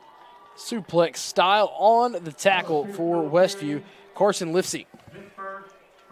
Yeah, that's, I believe, 2 tackles. Drake Hickman in there as well. Yep. The number 53, Carson Lipsy.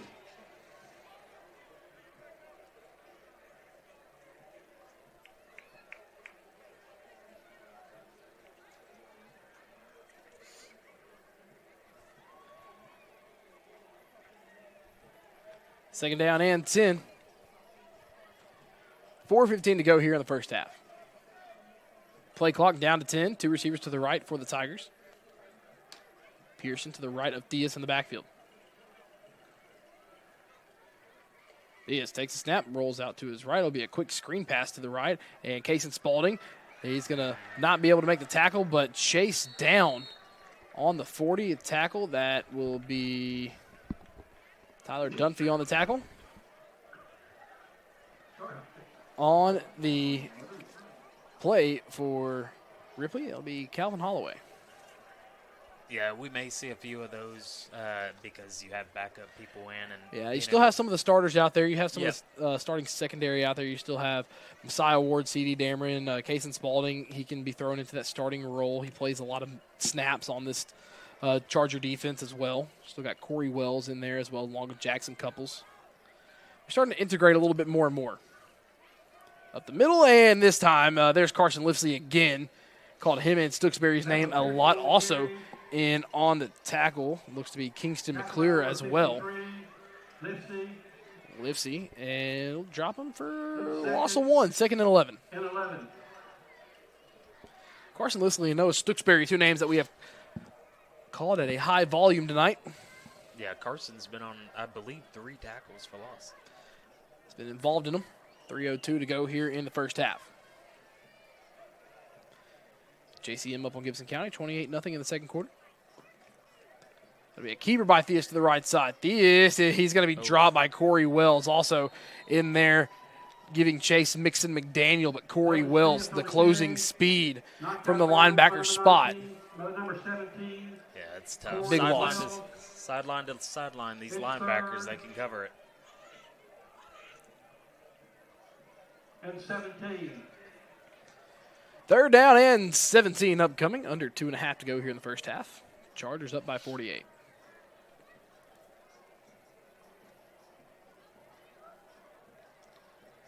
Here at the lovely Hardy Graham Stadium on the campus of the University of Tennessee, Martin. It's a beautiful night. It is a great night. Sitting in the 70s. October starting to get some good weather. Oh, and some broken coverage. Oh, and it's dropped. Messiah Ward's going to get lucky with that one. But Messiah Ward tried to bite on a run fake and got burned deep. It would have been a touchdown play by Messiah Stewart for Ripley, but he could not watch it in. And Coach McConnell and Coach Callens are going to start talking to the sophomore. Yeah, he kept his eyes in the backfield, and then anytime you have what we called concrete feet, you're going to get burnt whenever they get past you. On the bright side, he dropped the ball. I think he would have caught up. I don't know if he'd have went all the way, but he would have It was a great chunk. The pass was, it kind of caused Stewart to hold off a little bit on running under it all the way. And I believe it's going to be C.D. Dameron back deep to return. And this punt is going to be up. It's going to be a good one. Dameron will catch it at his 40. Dameron cuts up field. Dameron has block in front. Oh. And there's the special teams touchdown. C.D. Dameron, another punt return touchdown. This one from 60 yards. Mentioned it earlier how Westview had an offensive touchdown, a defensive touchdown, just missing the special teams touchdown. There goes C.D. Dameron once again for another special teams touchdown on the year. First Response Security Services touchdown from 60 yards out. Yeah, bingo. You got it right. Do you get a prize? I'm not really sure. We don't get prizes for this kind of things. 54-0. Kinzer Pratt now on for the extra point. 6 of 7 for tonight so far. Look, having a good punt returner is something that every school looks for. So, I mean, that adds to why colleges should be at least looking at them. Oh, yeah. More colleges. Yeah, more at least. We're going to have a little hold up here.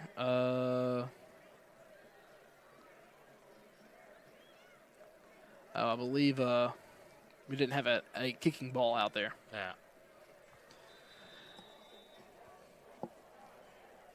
Six of 7 on the night for extra points so far. Snap, the hold, the kick is up. Flag comes flying out late. Looks to be on Westview's side of the line of scrimmage. Play.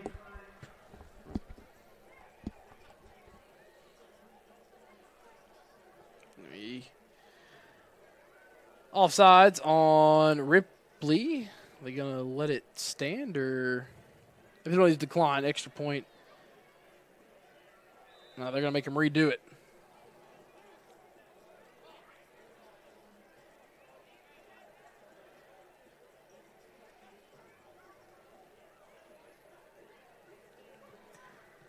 And once again, it is up and through. Kinzer Pratt goes from 6 for 7 on the night to 7 of 8 on the night of extra points. It's 55-0 Chargers here with 100 seconds left to go in the first half. Yeah, and if you want to know how good that kick was, it literally hit the top of the State Farm banner that's right in front of the Bob Carroll football building. So the Chargers up by a double nickel here at Hardy Graham Stadium. Chargers will have homecoming next week when they take on Bolivar, a bye week for the week-long fall break. And then it'll be at Dyersburg and at home versus Covington. We'll talk more about the schedule at halftime.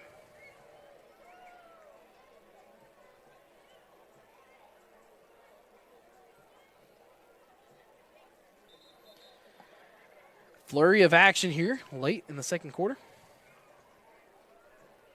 Kicking off for Westview, number 12, Kinzer Pratt. Back deep for Ripley. Kinzer Pratt now onto the field. Number 9, Merrill, and number 15, Curry. Outside of the first mishap, he's been kicking great tonight. Well, I mean, even on the first mishap, too, it was off the finger. upright. Yep. It was a hard kick off the upright.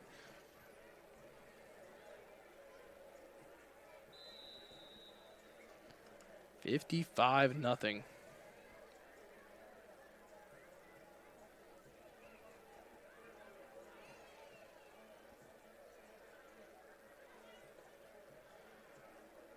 Chargers dominating in this one, and Pratt gets under this one a little bit and still going to get it to the 9-yard line. Caught and returned by the Tigers. Breaks a tackle at the 25 and then falls down at the 27, 28-yard line. Ripley, they will start this drive on their own 28 on the right hash. Stalling. It's Ripley, 1st and 10 on their own 28.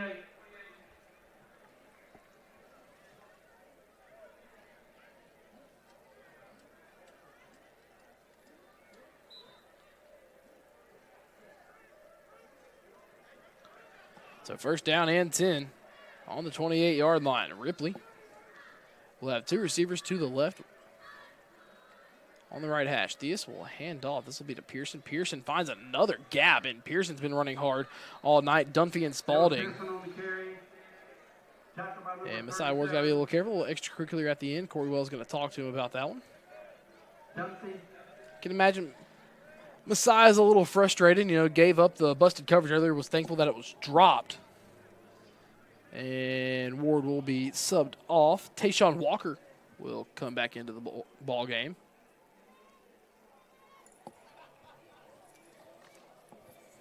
Ward hadn't had a bad night, just a couple stretch of 2 bad plays. Yeah. It really only one bad play. I think he's just still kind of frustrated at himself. As a sophomore, when he gets older, he'll learn how to, let that one bad play go as he goes on. Pearson takes the handoff again, this time to the right side, and Pearson's just finding the smallest gaps he can before being slung down. Be 3rd and short. Yeah, that's the one positive thing for Ripley. They've been able to run the ball better than what they started off. Yeah.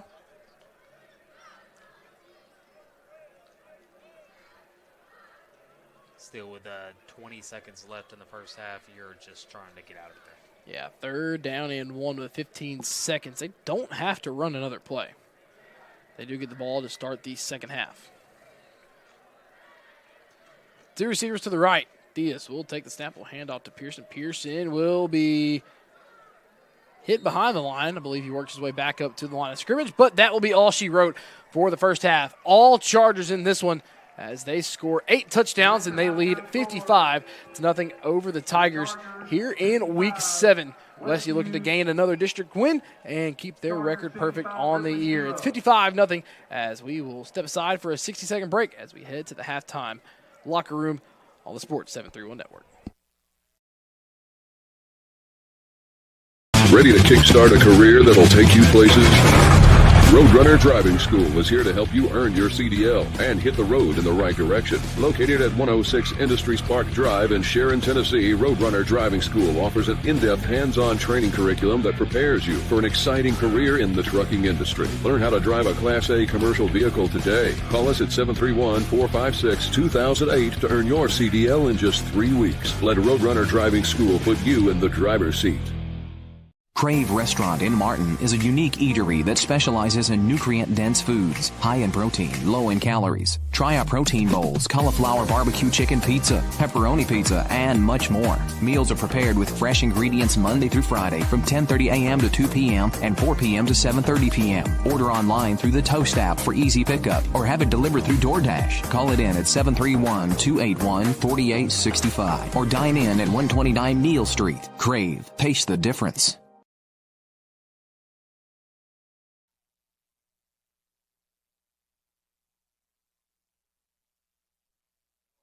And welcome back in to the Winstead Real Estate and Land Company broadcast booth.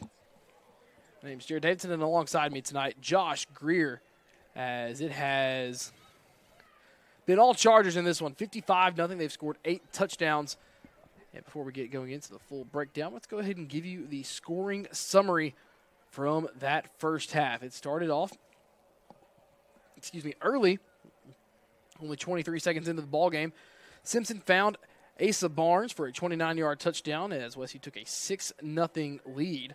And Asa Barnes then took a 15-yard touchdown run into the end zone for a 13-0 lead. And then with 4:19 left in the first, Asa Barnes scored his 3rd touchdown of the night. Really the last time we saw him on the offensive side of the field. He scored from 15 yards out again for his 3rd touchdown of the first quarter, and with 2:20 left in the first quarter, Simpson hit C.D. Dameron for a 15-yard touchdown to extend the lead to 27-0. With 2:04 left in the first, Cason Spalding got the pick 6 to extend the lead to 34-0, and that was your lead at the end of the first frame of play. With 10:24 left in the first half, Corey Wells ran it in from 8 yards out to extend the lead to 41-0. Then Dantes Joy with 5 minutes left in the second quarter took it 77 yards to the house on a slant route from Graham Simpson as they extended the lead to 48-0. And just before half, C.D. Dameron returned a punt 60 yards to the house of the Chargers. That's how they hold a 55-0 lead here at the halftime break. Josh, it's been all Westview in this one, and they've pretty much done what they've needed to do here in this ballgame tonight. Yeah, it's all Westview, and I think that you could have had insert name, and they could have scored a touchdown tonight. It's been very productive on offense. You have the special teams return. I think that their kickoff unit this is the best they've looked all year.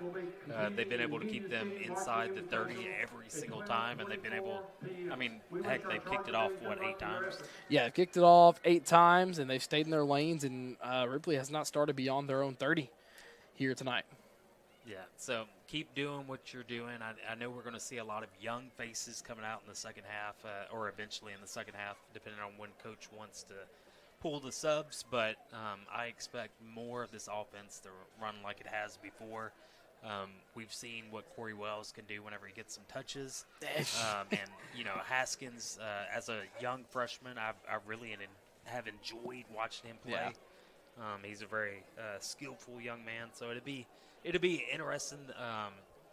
As we sub out our defensive players, the only concern I have is will 28 break out, a big run. Yeah, and it's been, ever since the Keyshawn Frame elbow injury, it's been really nice to see Corey Wells emerge as the backup running back. Asa Barnes is going to be your number one guy every night to take the handoff in the backfield, and not sure what is happening through our it's the halftime band performance. It was kind of like all scattered out, and it was designed. I thought they were still trying to get ready on the field. That's a good design by the band. They're going to have their performance here, and we'll stay here and talk for a little bit. But, Josh, Corey Wells, the emergence as running back number 2 right now with the elbow injury of Keyshawn Frame. We'll probably see Keyshawn more on the defensive side, depending on how long it goes. But, man, I think Westview may have, it happened with Cody Meeks' injury a couple of years ago where I think it was Drew Shanklin. One of the two. One of them got hurt. The other one emerged as a good running back. It was Drew Shanklin, apologies. And we saw how good Cody Meeks could run 2 years ago. But, man, having that backup in Corey Wells, the way he can run, if Asa ever does need a breather from, when you get a tight game late, you have a guy you can rely on. Yeah, you have a guy you can rely on. I know he played some tight end a little bit at the beginning of the year, and, what we stated before, having him on jet sweep, could be something that we see here in the near future. Yeah. Some score updates from around West Tennessee. Milan leads Union City 28-7 near halftime. O'Brien County at half leads McNary 28-7 as well. That one could ultimately determine who gets the number 4 seed later on. O'Brien County 0-3 in the region right now. They have to win out their last 3 to get to it. McKenzie up on Collinwood 34-6. And let's see here. Trying to get an update on score from across the way. Yeah, while you're doing that, it was interesting. Halftime, Dresden leads 14-0 over McEwen. Oh, good. Yeah, good. And a game that really could be a future playoff matchup. Yeah. McEwen across the river, still in that 1A region. USJ up on Memphis East 21-0 at the end of the first. That was at the end of the first quarter. And more scores trying to come in for now. Huntingdon and Riverside. Trying to get that score real quick. Halftime, Huntingdon leads Riverside 35-0. And Dyer County up on Chester County 28-7. That game was tied at 7 at one point. Lake County up on West Carroll 37-6 at half. Lake County having a good bounce back after that Gleason loss 2 weeks ago. Camden and Sycamore tied at 14. Fayette Ware over Oak Haven 7-0 at half. Waverly up over Cheatham 27-0 at the halftime break as well. Halftime, USJ up on Memphis East 35-6. And that's really all the scores we have right now. JCS and TCA playing a early rivalry game this year. That's usually the last game of the year. It's 14-all with 3 minutes left till half. I would imagine with USJ coming down to that district, they bumped that game to last game of the year. Yeah, for sure. I agree with that. Let's see. Haywood up by 37 at the half over Millington. Lexington is up 10-6 at halftime over South Gibson. That's a one of interest to watch tonight. And that's about all the scores we have right now. County score. Gleason leads South Fulton leads Gleason 7-0 at the halftime break as well. And that is all the updates we have for you all so far. Don't see much else of anything new right now. Crockett County up on Dyersburg at the moment right now at halftime, 28-7 as well, but we mentioned that one earlier. So those are all your scores right now at the halftime break that we really have updates on. Yeah, and I have two. One is a positive. Gleason, they've been playing close and tight. And they have been playing some good games. games. And this a South Fulton team right now who is tied in their region with Dresden at the top right now. Yep, they are. Yeah, and it's a good team. And so it's good to have Gleason up there being the smallest school in the state of Tennessee with a football team. And they already have a region win. I believe they're tied for fourth or really tied for third with Greenfield right now. And I put it out there earlier this year for our publications that when I did my season previews, I said Greenfield and Gleason have a shot to make the postseason again this year. I thought you have a good shot for all four Weakley County teams to play postseason football, whether they're hosting or not. Two of them should host in Westview and Dresden. If Gleason can somehow knock off South Fulton, you can maybe knock off South Fulton from a hosting spot. But South Fulton, I believe, already does have the win over Greenfield earlier this year. But it's looking to be a decent year of football in Weakley County. Dresden, after a 5-5 year last year, in the first year of Coach Cruz, he's found his guys. Luke DiPietro, Bruce Willis have stepped up big time over there, about 15 more minutes down the road. So, yeah, it's looking to be a good year for Weakley County so far. Yeah, no, Dresden, I think they won the last 4 out of 5, I believe is what we talked about earlier. And so you expected more from Dresden this year, plus they had an injury, I think, at their quarterback position. And so I expected that. What I didn't expect is this Union City team having 2 wins right now. Yeah, that's one thing I didn't expect, too. You want to talk about, teams locally that have struggled, that are, old rivals of Westview, and Union City being one of those that has gotten off to a sluggish start this year and going to have to fight to make the playoffs in that region, that, they still have a game against JCM this year, which is going to be tough. JCM, they've gotten off to a slower start, but have picked up the last few weeks. Region that boasts Huntingdon, Milan. You have Halls and Union City joining it this year, Peabody, Gibson County, JCM. It's a tough region down there. Yeah, no, and Peabody surprised me. I didn't think that undefeated under first-year head coach Tad Val. Yeah, no, great job by Coach Val. I didn't expect them to be 6-0 right now. And who are they facing off tonight? Whoever it is, they're up. Big last I saw. Yeah. Well, I think it's their senior night as well. So I think it is. You know what? Let's go to my good friend Robin Cude, who usually has updates for them as well. Let's go to his account and look around. There's the Milan score. There's the Lake score. For our picks, I know I picked them, so I'm pretty sure. Yeah, I did too. It's last update that I see from Robin is 42-0 at halftime over Halls. Yeah, Halls. That's who it was. Yeah. So yeah, just once again, a lot of teams. Good year. It's nice to see Peabody up in that top tier right now. They're still going to have a Milan game. They're still going to have a Huntingdon game, and they're a team that Milan already has a tiebreaker for the 1 seed in that region. But with how that rivalry goes, whoever wins in the regular season usually loses in the postseason. I would not be shocked one bit if Peabody tries to sneak one out against one of those two teams for an upset. Yeah, no, they're playing lights out. The defense is playing really well. It's good to see them bounce back after a difficult couple of seasons for them. So, well, with that being said, we got haven't taken our first break yet of this halftime break, so we're going to go ahead and take a 3-minute break here on the Sports 731 Network. Hey ladies, are you ready to shine? Discover a new look at R&R on Lindale Boutique. From trendy outfits to must-have accessories like our custom hat design station, we got everything you need to complement your style. Come shop with us at 228 South Lindale Street, right next to a Woodfire Pizza Kitchen in Martin. We're open Monday through Thursday, 10 a.m. to 5 p.m., Friday, 10 to 6, and Saturday, 10 a.m. to 3 p.m. R&R on Lindale Boutique, where style meets fun. Come see Premier Furniture with 2 great locations in downtown McKenzie and in Union City. They've got everything to make your house feel like home. From cozy bedding to stylish dinette sets, recliners, sectionals, sofas, love seats, and more. Add the perfect touch with entertainment consoles, accent chairs, bedroom suites, and accessories to match your style. Whether you're furnishing a new space or updating your favorite room, it's well worth the drive to Premier Furniture in McKenzie and Union City. Got a leaky roof? Missing shingles? Or maybe it's time for a total roof replacement. No matter what your roofing needs, KB with ARS Roofing has you covered. From repairs and cleaning to full roof replacements and preservation, ARS Roofing is your trusted local expert, serving all of West Tennessee and Western Kentucky. Protect your biggest investment, your home, with the quality and care you deserve. Call ARS Roofing today at 731-636-9700 and schedule a free quote. ARS Roofing, making roofs look great again.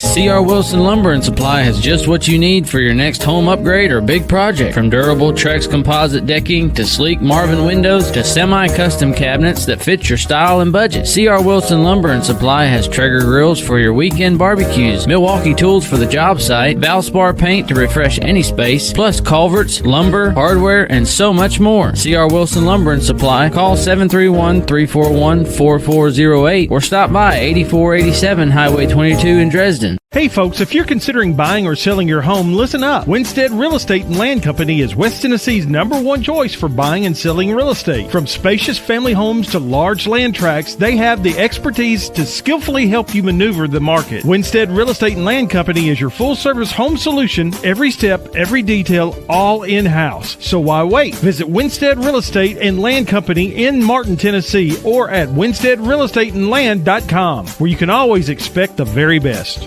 Your business is unique, so protecting it should be tailor-made. Unlike those one-size-fits-all nationwide security companies, First Response Security Services offers custom solutions tailored to your organization's needs. We even work around any stipulation you have. First Response actually sends real people to support you. You're not just a number in a database. You get the personal touch and real local support whenever you need it. Serving Northwest Tennessee for 15 years. Call us today.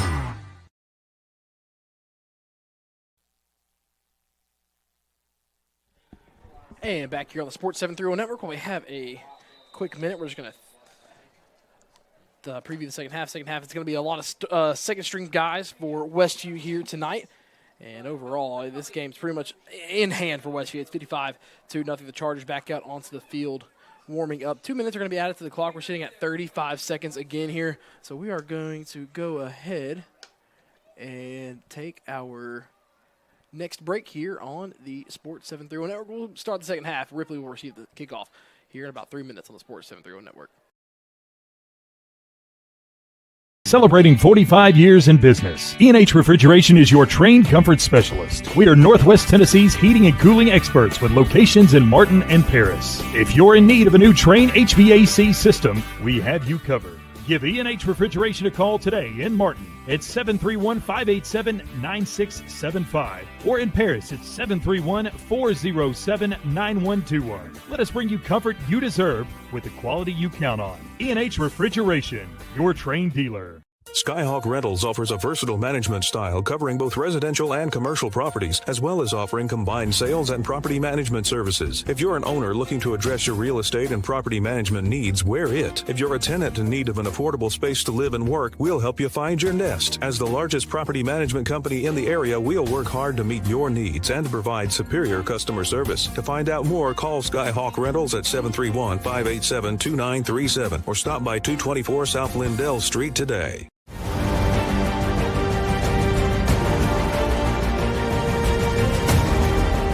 In the world of sports, precision and excellence define champions.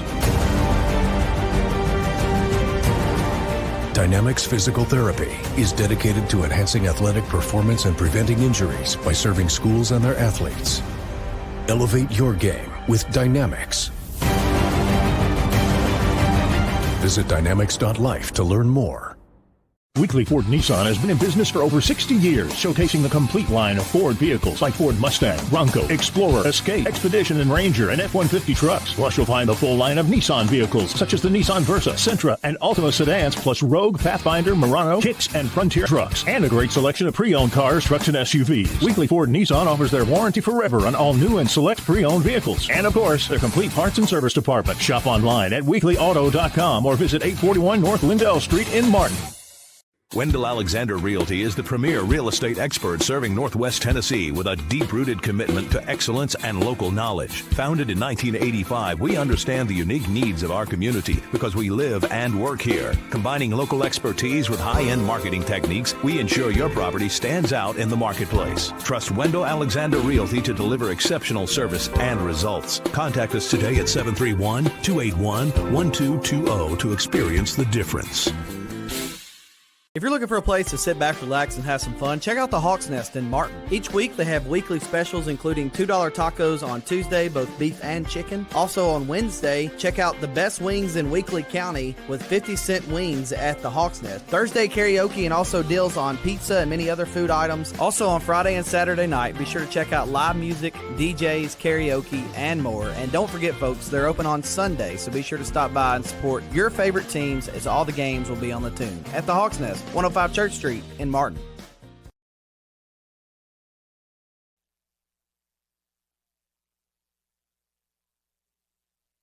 And welcome back into the Winstead Real Estate and Land Company broadcast booth. The Chargers will kick off here to begin the second half where, it was 55-0 in the first. It was real barn burner, ladies and gentlemen. All Westview, they scored in every facet. They scored 8 of their touchdowns tonight, 6 of them offense, 1 defense with a pick six by Cason Spalding, and then another CD Dameron punt return touchdown from 60 yards out. And, yeah, Josh, I'm disappointed in you tonight because you were just singing, and then you should have let the you're there. I'm not gonna let our audience suffer from hearing me, just sing randomly. That's why I control the panel over here. I control the fader over here, and I fade us back in and out from breaks. So yeah. No, you do a great job every single night. I was just picking on you. Oh, I know. Fantastic. Thank you, man. You're going to see a lot of the number 2 unit in here tonight in the second half. Imagine Simpson's night is done as well. Yeah, for sure. And he played the entire first half. Yeah, no, and that's what you want. You want him playing more and more. I know these minutes might not matter to most, but you want to make sure that you are in game shape. Well, another region score. Covington leads Bolivar at half 41-0, so it's not the only blowout tonight. Yeah, for sure. Things are starting to shape up a little bit like last year. Covington and Dyersburg will be a good Covington-Dyersburg will be a good game. I believe that is next week, actually. We'll take a look at the schedule here later. Count on the 9-yard line. And this one will be returned, and this will be the first time they started to drive past the 30-yard line tonight. It'll be up towards the 34. Yep. And that clock will run. We're at the 30-point threshold. Westview Entry Club is having a bake sale to support the Annie K. Winnings Foundation. Your support is greatly appreciated. Well, if you're listening to us while you're here tonight, which I know several people do, bake sale here tonight. And if you haven't gotten anything from a Charger bake sale ever, I highly suggest you do. It's some of the best bakery food ever. They've gotten some at basketball right before a game, and it's some good stuff down there. So find wherever they're set up at, and go get you some sweet treats. First down and 10 from the Ripley 34-yard line. Theus will take the snap, and he will hand off to Pearson on the left side. Pearson being chased and will be brought down right around the 35-yard line. It's going to be Coulter Wolf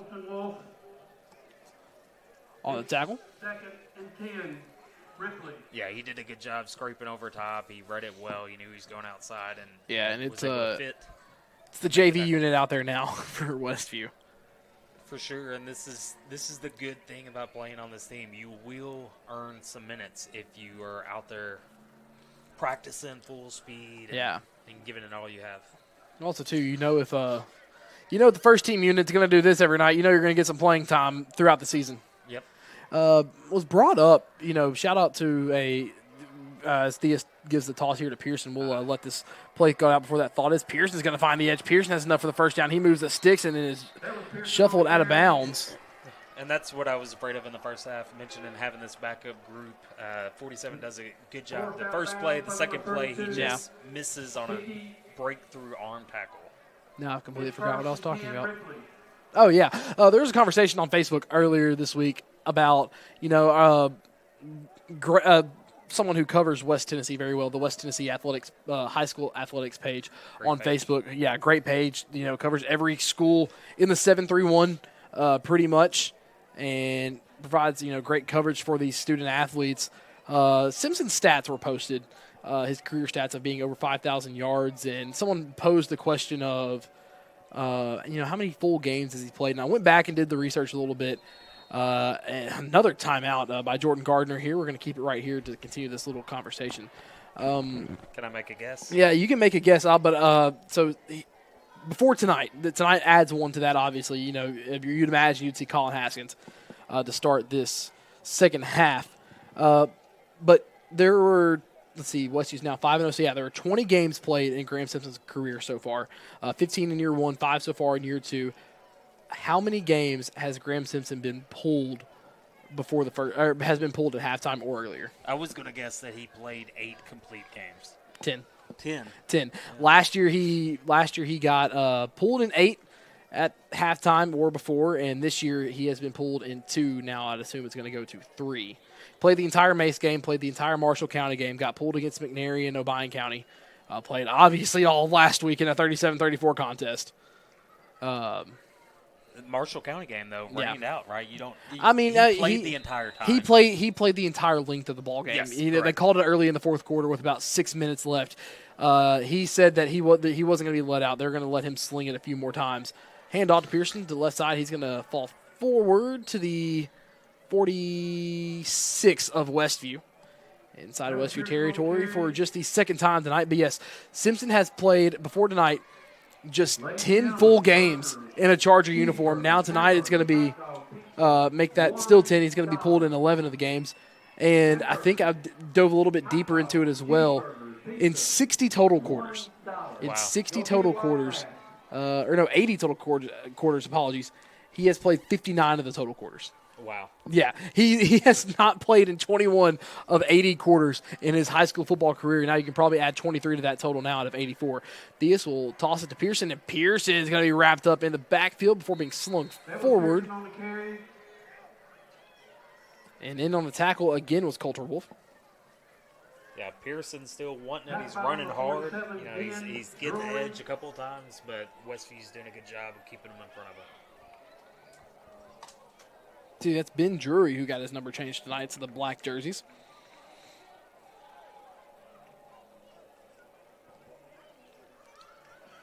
Third and medium. 7:53 to go here in the third quarter.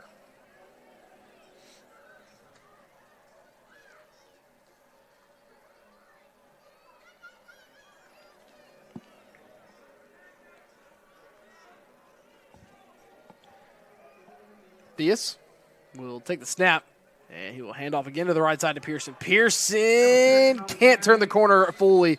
He'll gain a couple, but he's still going to be brought down short. Nathan Colon on the tackle. 4th and short, you got to expect that they're going to go for it. Yes. Especially against a backup unit. It'll be 4th down and 3 now.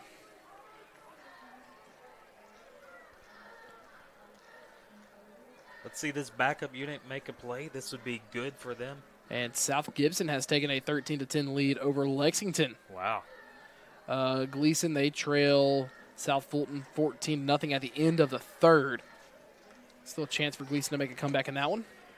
South Fulton has had a really good defense this year as well. 4th and 3. This will send a man in motion. It'll be a misdirection. He's going to roll it to his right, and he's going to be brought down for a sack. An E&H Refrigeration defensive stop, and that's going to be Mixon McDaniel in on the stop. And that's what you want to see from the young guys. Tough for Ripley. I hate it. Getting beat 55-0, running clock, second half. You just want to have some sort of momentum to go into next week. And here comes Colin Haskins. Simpson gets a headset on the sideline now. So Westview, they'll move into the win column tonight at home versus Bolivar next week for homecoming, and then a Week 9 bye. And it'll be a handoff, and that one will be stopped at the line of scrimmage. On the carry, looked to be Zayden Hickey. Might be his first carry all year. It was his first carry all year. Because your 3 running backs in front of him are Asa Barnes, Keyshawn Frame, Corey Wells. Keyshawn Frame still dealing with that elbow injury. And good pull by Colin Haskins. Haskins up the middle. He's going to get past midfield, sidesteps, and did a little half slide. Yeah, I know. I know Colin is an athlete. I'm not sure if he plays baseball or not, but not sure what kind of slide he was trying to attempt there. Yeah, that was interesting. I thought he was going to go down, and he stayed up. Yeah, he slid on one knee. It wasn't an actual baseball slide. It's going to be 3rd and 4. And Haskins pulls it again, wants to do it himself, is going to break out of an arm tackle initially, give him forward progress at the line of scrimmage. And Haskins will be bottled up for no gain. And, let's see what Coach McConnell decides to do. I think he's going to leave him on the feet. No, here comes the punt unit. And Dameron and Joy thought their nights were done. For sure. And Couples and Snyder, all of them thought their nights were done, and here they come back out onto the field. This is out of respect. It's out of respect. It's McConnell's not going to be a guy who intentionally goes for it on a 4th and short situation like this when it's a 55-point ball game. 4:20 left to go here in the 3rd quarter. Joy on to punt, averaging 30, and there's a flag. That's thrown on the Ripley side. Yeah, that's what it's an offsides penalty. And Westview may not have to punt. And Westview will accept. So Ripley a chance to get off the field for the first time tonight, and it's going to be 5-yard penalty and enough for a first down. Yeah, nothing's going right for the Tigers tonight. I can imagine there's a little bit of a hard count there too. Like you send your punt team out. It's not a true count whenever a punt unit comes out onto the field. And I'd imagine Coach McConnell wanted to see his backup units on the field a little bit longer. 3:35 left to go here in the 3rd quarter. Man in motion from left to right. It'll be a toss to Tayshawn Walker. Walker, a flag comes flying out. This is going to come back before Walker gets chased out of bounds around the 40. Walker on the carry. There's a marker on the field. That's going to be tossed closer up to the 45. It's going to be crackback block on Westview.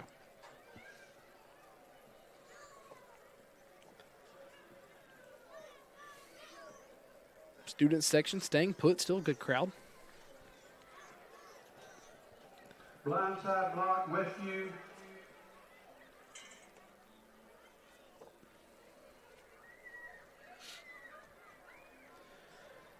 Yeah, if you're this young group, you want to make sure you have positive plays. Yeah. You don't have to score touchdowns, but you want to make sure you're not causing these that's penalties. Gonna make it 1st and 25.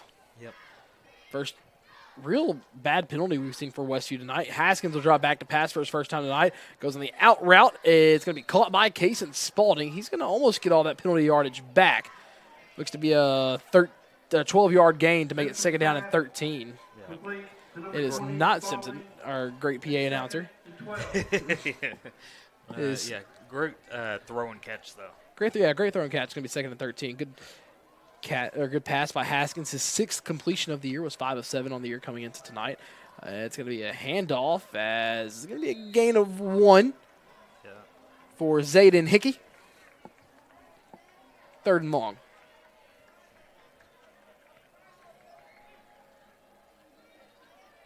With this running clock, we're at we're already at under 2 minutes. Yeah.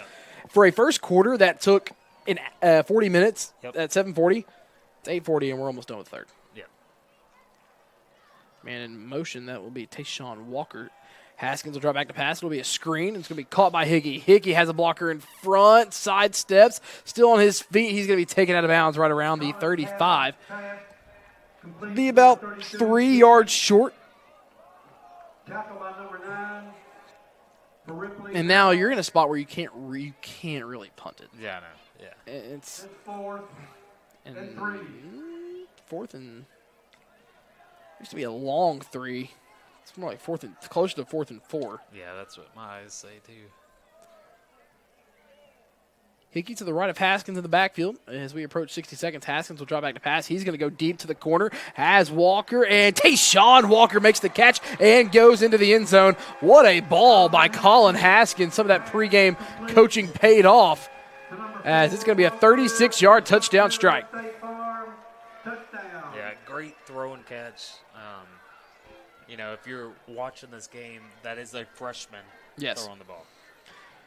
Give you a score update here in a minute after the extra point. What a ball by Colin Haskins. Yeah, no, I like it.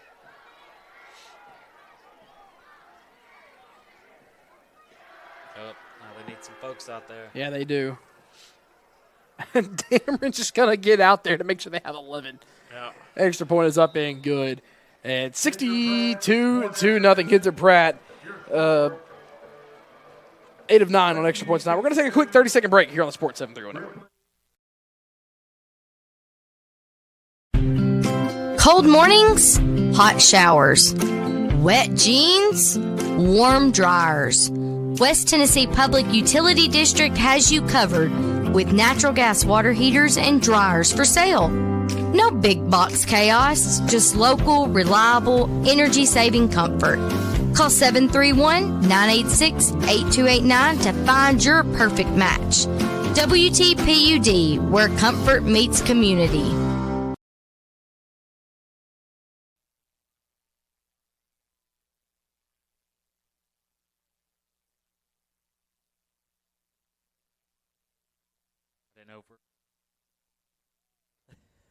Welcome back into the Winstead Real Estate and Land Company broadcast booth. Colin Haskins with his first passing touchdown of the year, a 36-yard strike to Tayshawn Walker. For Tayshawn Walker, that is his second total touchdown on the year, his second receiving touchdown as well.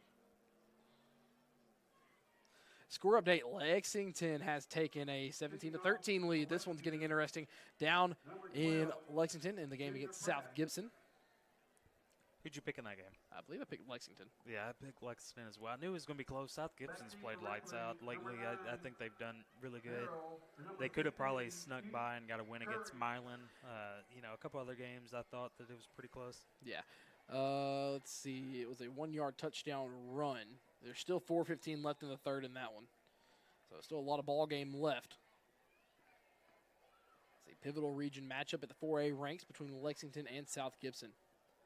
Oh, and right on cue.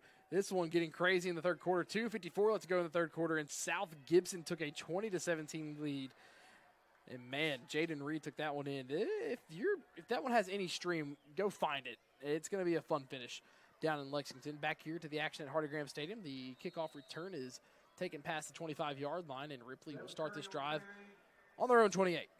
Yeah, no, he's kicking it deep still, been very consistent. I think it hit about 3-yard line. He's doing a great job. I'm excited. Anytime you get that special teams unit going, that makes your team even more dangerous.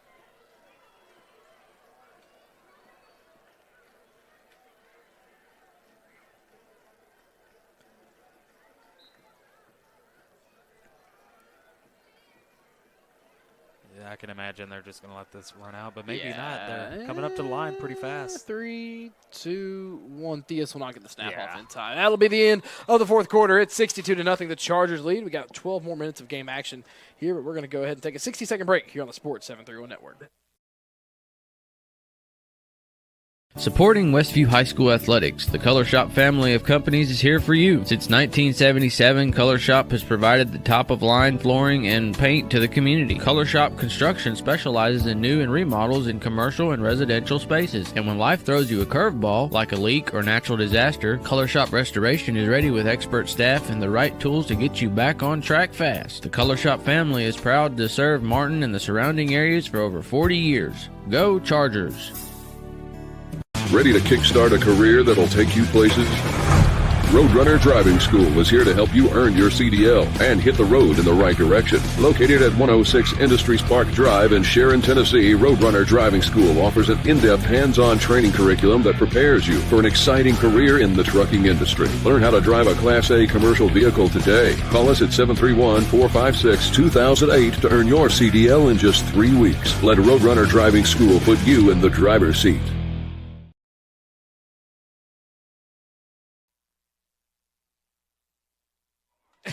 Welcome back here on the Sports 731 Network. It's 62-0 Westview in front of Ripley. The Chargers will move to 6-0 on the year through. Is it week 8? No. 7. Week 7. My brain's not working. No. Exactly. Anyways, handoff to the left side. It'll be Merrill, and he will be dropped at the 34. Okay. No, we've only had one bye week so far. For some reason, I'm thinking we already had our second bye week. Chargers will move to 6-0 and 3-0 in region. They will sit half a game back of Covington, but Covington still has a non-region contest to play, I believe.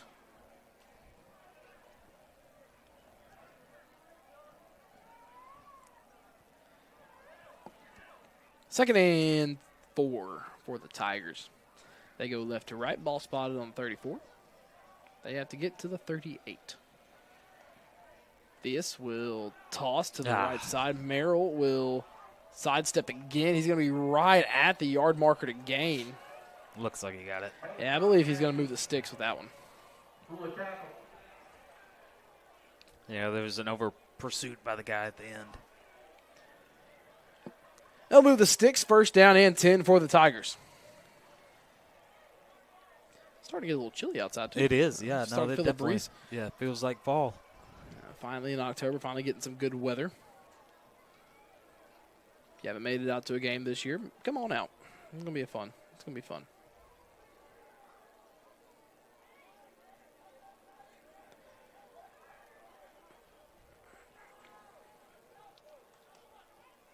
And it'll be a handoff to Merrill on the left side. Merrill's going to be rocked, but falls forward up to the 42. It'll be a gain of 4. Makes it 2nd and 6.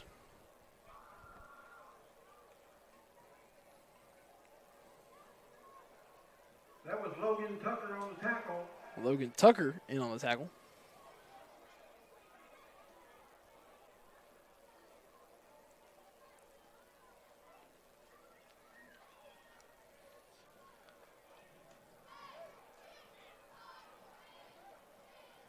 So Covington has already had their bye week.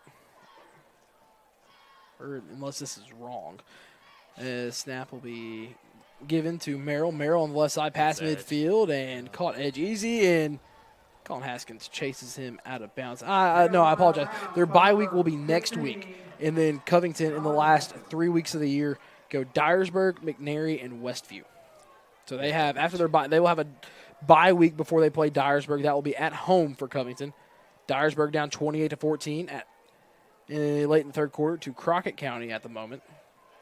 So, both these teams get a bye week before they play each other. So it'll be Dyersburg and Covington both coming off bye weeks for a pivotal matchup in the region on the 17th. And that'll be the bye week. So that'll be the bye week for Westview. So the Chargers will have a chance to go do a little bit of scouting before their last 2 games of the year. Yeah, that's exactly what I was thinking. I guarantee bobbled on the handoff, but Pearson's able to grab it. And Pearson's on the outside edge. Pearson has some speed, and Haskins couldn't make the tackle. Pearson stayed on his feet, and he will get in. And Pearson will run it in from 40 yards out. For Ripley High School, touchdown.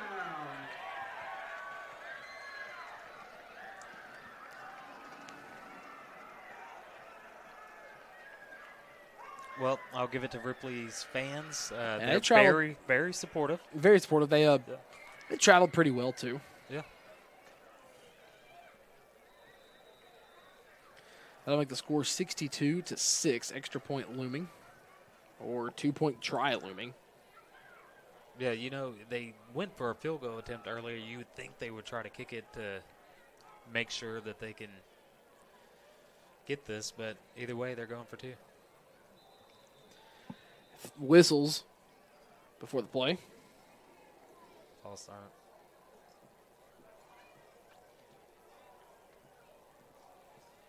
Yeah, they'll be backing this one up a little bit more.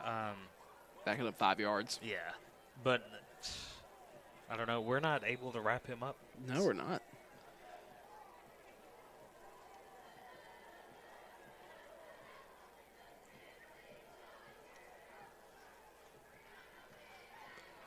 So now it'll be a 2-point try from the 8-yard line.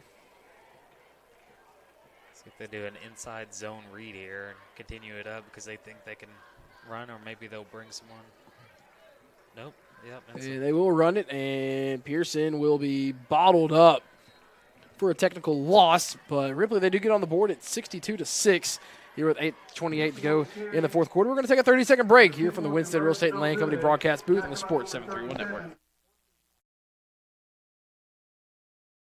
Extreme Customs Midtown Motors, located at 903 South 1st Street in Union City, Tennessee, offers a wide range of tires, wheels, leveling kits, lift kits, and accessories. Call 731-885-7373 or visit their website at midtownmotors-tn.com for new inventory. Dustin or Brian can help you find your next ride. Financing is available with approved credit. Extreme Customs Midtown Motors, the best prices around.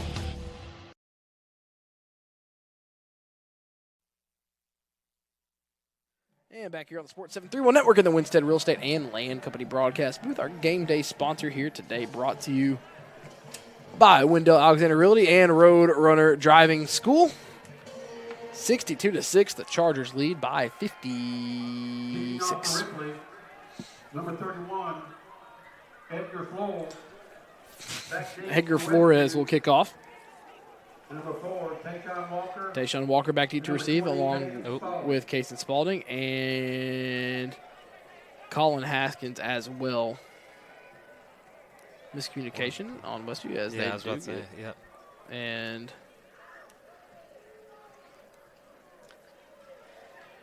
Ripley waiting on the ball is what we're waiting. That's what the delay here is.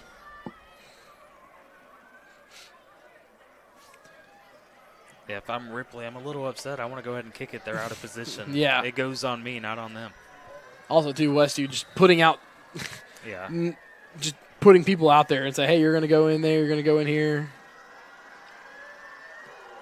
And a low liner, and it's going to be picked up by Haskins on the 30. Haskins has speed, but he's chased down. Hard tackle. Loses his helmet. Means they're going to have someone else in. Yeah, I'd imagine who comes out at quarterback in this drive in. Our head official called him, and and they'll put Graham in there. Yeah, one play, hand it off. Graham, do not call an audible. I know he would never. I know he would never. But he also wants his stats. Yeah, for sure. I don't blame him. Remember, hamburgers, hot dogs. We don't count this as appearing in the second half, do we? Do we? I mean, technically yes, but. Has to be a throwback to Graham's middle school days. He's played a lot with some of these guys, younger guys too. Yeah, for sure. And it will be a handoff to Hayden Hickey, and I know if Hickey would have broken that one, it was a good gain on the play. I know if Hickey would have broken that one, Graham would have looked at Colin and be like, "Hey, we got a running touchdown on that drive, and you weren't a part of it." Colin and Graham have a good relationship. You can see it just the way they work together and they're dynamic. Yeah, no, it's great. This team seems to really like each other and support each other, and they're wanting each and every individual to do well. So that'll be a handoff to Hickey again. Good block by the offensive line up front. Got about 3 yards of movement before Hickey was taken down at the 41. He'll make it 3rd and short. Yeah, if you run left, though, your left tackle pushed them out, your left guard pushed them that way, you could have driven a truck through there. Oh, yeah. So Asa Barnes, going back to that, talking to an Alabama scout earlier today, the Alabama scout's still here. As it'll be a handoff to Hickey. A big gap on the left side, falls forward for a Winstead Real Estate and Land Company first down. But Barnes had 3 touchdowns in the game. But Barnes does already have an offer from Alabama. He's already been on a visit. But, these are just going to be regularly scouting check-ins to be like, hey, what are you feeling? Would imagine you don't know when he's going to make his decision, but you would imagine as the handoff to Hickey again, Ripley brought pressure and Hickey goes down in the backfield. You'd have to imagine some of these guys like Miles and Asa would, with the offers they have, and these teams already pouring into them. Yes, they may get a few more offers here and there, but I would imagine there would be a commitment before the senior year. Yeah, no, I see a commitment before the senior year as well. I think that, any team in the Southeast that you want to play for has offered. Yeah, I mean, you look at it right now as I'll get to this offer so far after this next play on 2nd and 13. It'll be a sweep to Tayshawn Walker. Walker catching the edge, slung down. Ripley Good tackling here in the second half. It'll make it third down and long still. I mean, you look at Asa Barnes' offers right now. This is just to name a few. Not all of them, but these are to name a few. Alabama, Florida State, Ohio State, Ole Miss, Tennessee, USC, and Missouri. Yeah. Not USC as in South Carolina, but out in Los Angeles, USC. Yep. Yeah. He's been on visits to Tennessee and Alabama already. Yeah, and Ole Miss, right? Yep, Ole Miss. Yep. Of course, those weren't like the official visits, but those are just the game day visits. Hey, you know what? Take advantage. Oh, you always take advantage of those.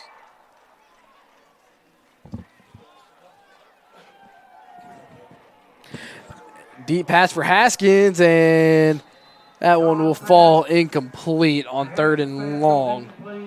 Intended target. Don't have a 23 on our roster.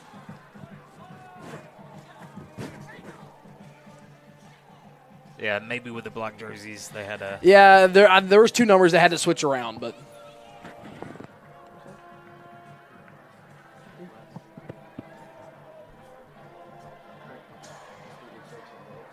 That's funny.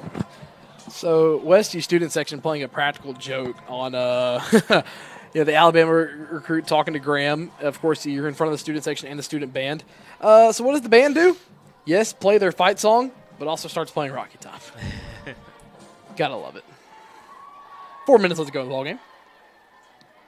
Joy. Good punt, averaging 33.3 yards. And oh my word, Dantes Joy's going to down Ripley inside the 15. That was one of his best punts of the year. Yeah, you could hear it up here.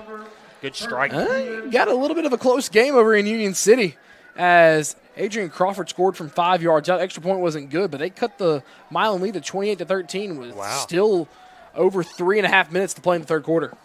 Oh, it's a lot closer than what I expected. Well, you have two teams that play a very similar style of football. Yeah, for sure. Under 3.5 to go. Shout out to Coach Corey Essery counting. So you can see him counting, making sure he has all of his second unit guys on the field.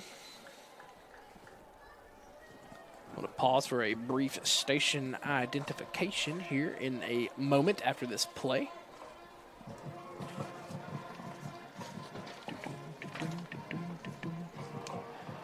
And we're under 3 minutes to go in the ballgame. Ladies and gentlemen, you'll be done at 9:01. And Pearson on the right edge catches it, goes out of bounds, and forced out of bounds by a host of Chargers. Going to pause for a station identification here on the Sports 731 network. WTJF AM Jackson, WTJF FM Dyer, W231BU East Union, and Sports Radio 94 FM 1390 AM.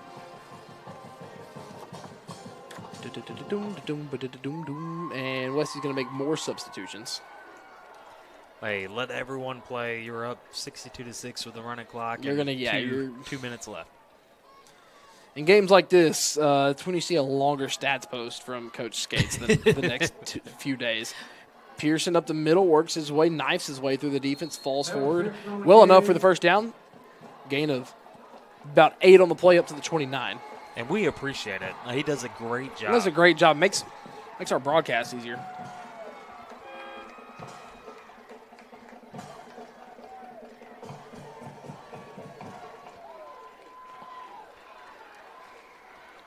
You just hear the student section just having fun down there now. They're chanting something. 100 seconds left to go here in the ballgame. Fans starting to pile out more and more, beat some of the last-minute traffic. Well, if you're a Westview faithful watching this one, you know where you don't go after tonight. It's going to be a tackle for a loss. No, he stayed up. It's still going to be a tackle for loss by a host of Chargers. Initial contact was by Kingston McClure.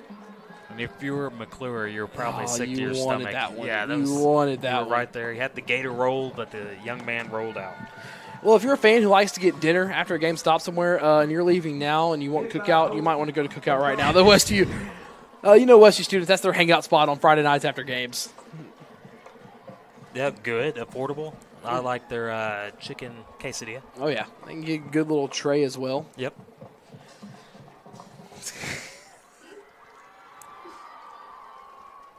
Sometimes you have to eat their milkshakes rather than drink them because it's straight up ice cream. Yeah, no, it's the thickest milkshake. Welcome to a 56-point ball game, folks. We're talking about cookout and their milkshakes. It's going to be a toss to the right side. And Pearson running hard, man. He is Just running props hard. to him. Yep. Running hard. Now, that very well could be the last play of this ballgame. You know, stay tuned. We're going to have our post-game interview with head coach Matt McConnell. Our post-game interview is brought to you by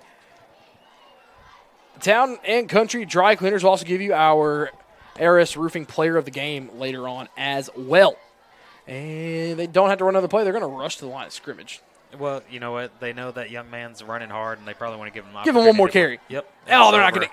Yeah. Oh, they're going to get it. They're going to give it to him. He's going to pass, and that's how the ball game comes to an end. The final score: the Chargers win 62-6. Westview defends their home field, and it is gone final 62-6. The Chargers win here on the Sports 731 Network. We're going to take a break. When we come back, I have a post-game interview with head coach Matt McConnell on the Sports 731 Network.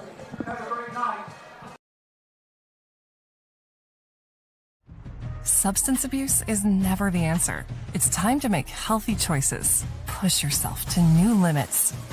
Let your talents soar. Find solace in the rhythm of music and life. Strengthen your body and mind. Explore new worlds through imagination. Unleash your creativity. Lean on a good friend that you can trust. For tips on how to make healthy choices, call the Obion or Weakley County Prevention Coalitions or visit their websites.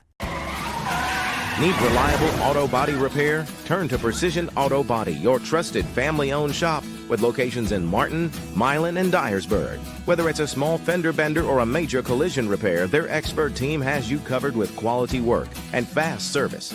Precision Auto Body takes pride in serving the community and they're proud supporters of Westview Chargers athletics.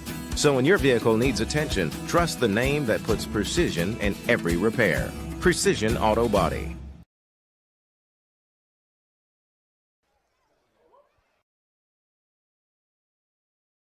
West Tennessee Metals in Dyersburg is the go-to spot for top-notch metal roofing products and services. Located at 1314 East Court Street with a massive showroom. We build kits for pole barns, patio packages, and lean-tos. We offer painted 40-year metal and Galvalume. Delivered free with orders over $1,000 within 60 miles of Dyersburg. All of our orders are carefully cut and packaged to ensure a premium finish for your project. Give David a call today at 731-676-9965 or call Nathan at 423-394-7073. Weather the storm with West Tennessee Metals. The best teams aren't born. They're forged in the heat of practice and knowledge that if you get the little things right, the big things become second nature. Building a great team is hard, demanding work that takes single-minded dedication and sacrifice. And that's how we've built the cardiovascular team at West Tennessee Healthcare. The highest performing team in the state and one of the top 6% in the nation. As a small local company, L.I. Smith & Associates is proud to support this community. Our team is composed of nearly 50 staff members, including a team of professional engineers, professional land surveyors, and office support staff, all of whom work together to provide multi-state coverage for projects of all sizes. With nearly 50 years of industry experience, you can trust L.I. Smith with your next project. Come visit Tux in Martin, Tennessee. Check out our showroom, filled with different flooring options, cabinets, vanities, lighting fixtures, doors, and more. We'll save you money with prices up to 30% less than what you'd find at the big box stores. Plus, our expert design team is always available to assist with a free design consultation. That's only at Tux in Martin, Tennessee. Quality products at discount prices. Come see us today.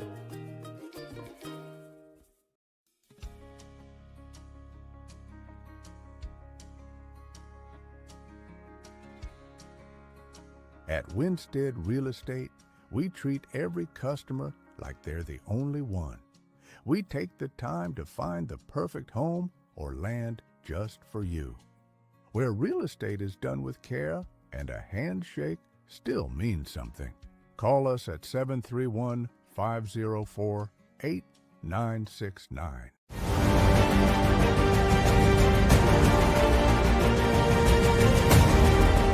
In the world of sports, precision and excellence define champions. Dynamics Physical Therapy is dedicated to enhancing athletic performance and preventing injuries by serving schools and their athletes. Elevate your game with Dynamics. Visit dynamics.life to learn more.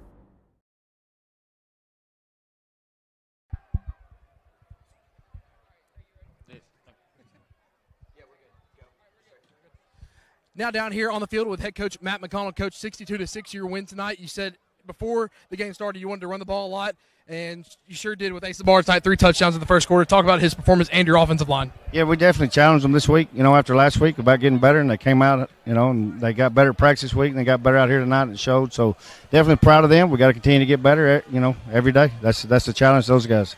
Coach, you got another special senior group here tonight. Just talk about what those guys have meant as they were honored here before the game. Yeah, it is. It's a special group of guys that work really hard, represent our program the way we want to be represented. Super proud of those guys, man. Was glad to get to honor them tonight for senior night, and, just want them to keep rolling. Coach, you scored in all 3 facets of the game tonight. Just talk about your overall, how impressed you are with your team when they were able to do something special like that on special teams, defense, and offense. Yeah, it is. I mean, Casey made a good break on that ball, ran it in for a touchdown in the city, made a really good return on the punt, had some good blocks on the punt. Miles, I thought, did a really smart thing there at the end with, kind of getting in the way and shielding the guy. But, anytime you can score on all 3 phases of the game, it's, you're proud of your team. Coach, thank you so much for joining us. We'll see you next week for homecoming against Bolivar. Thank you. Thank you so much. We're going to take a 6-minute break, and we'll be back with our postgame show on the Sports 731 Network. Celebrating 45 years in business, E&H Refrigeration is your trained comfort specialist. We are Northwest Tennessee's heating and cooling experts with locations in Martin and Paris. If you're in need of a new Trane HVAC system, we have you covered. Give E&H Refrigeration a call today in Martin at 731-587-9675 or in Paris at 731-407-9121. Let us bring you comfort you deserve with the quality you count on. E&H Refrigeration, your Trane dealer.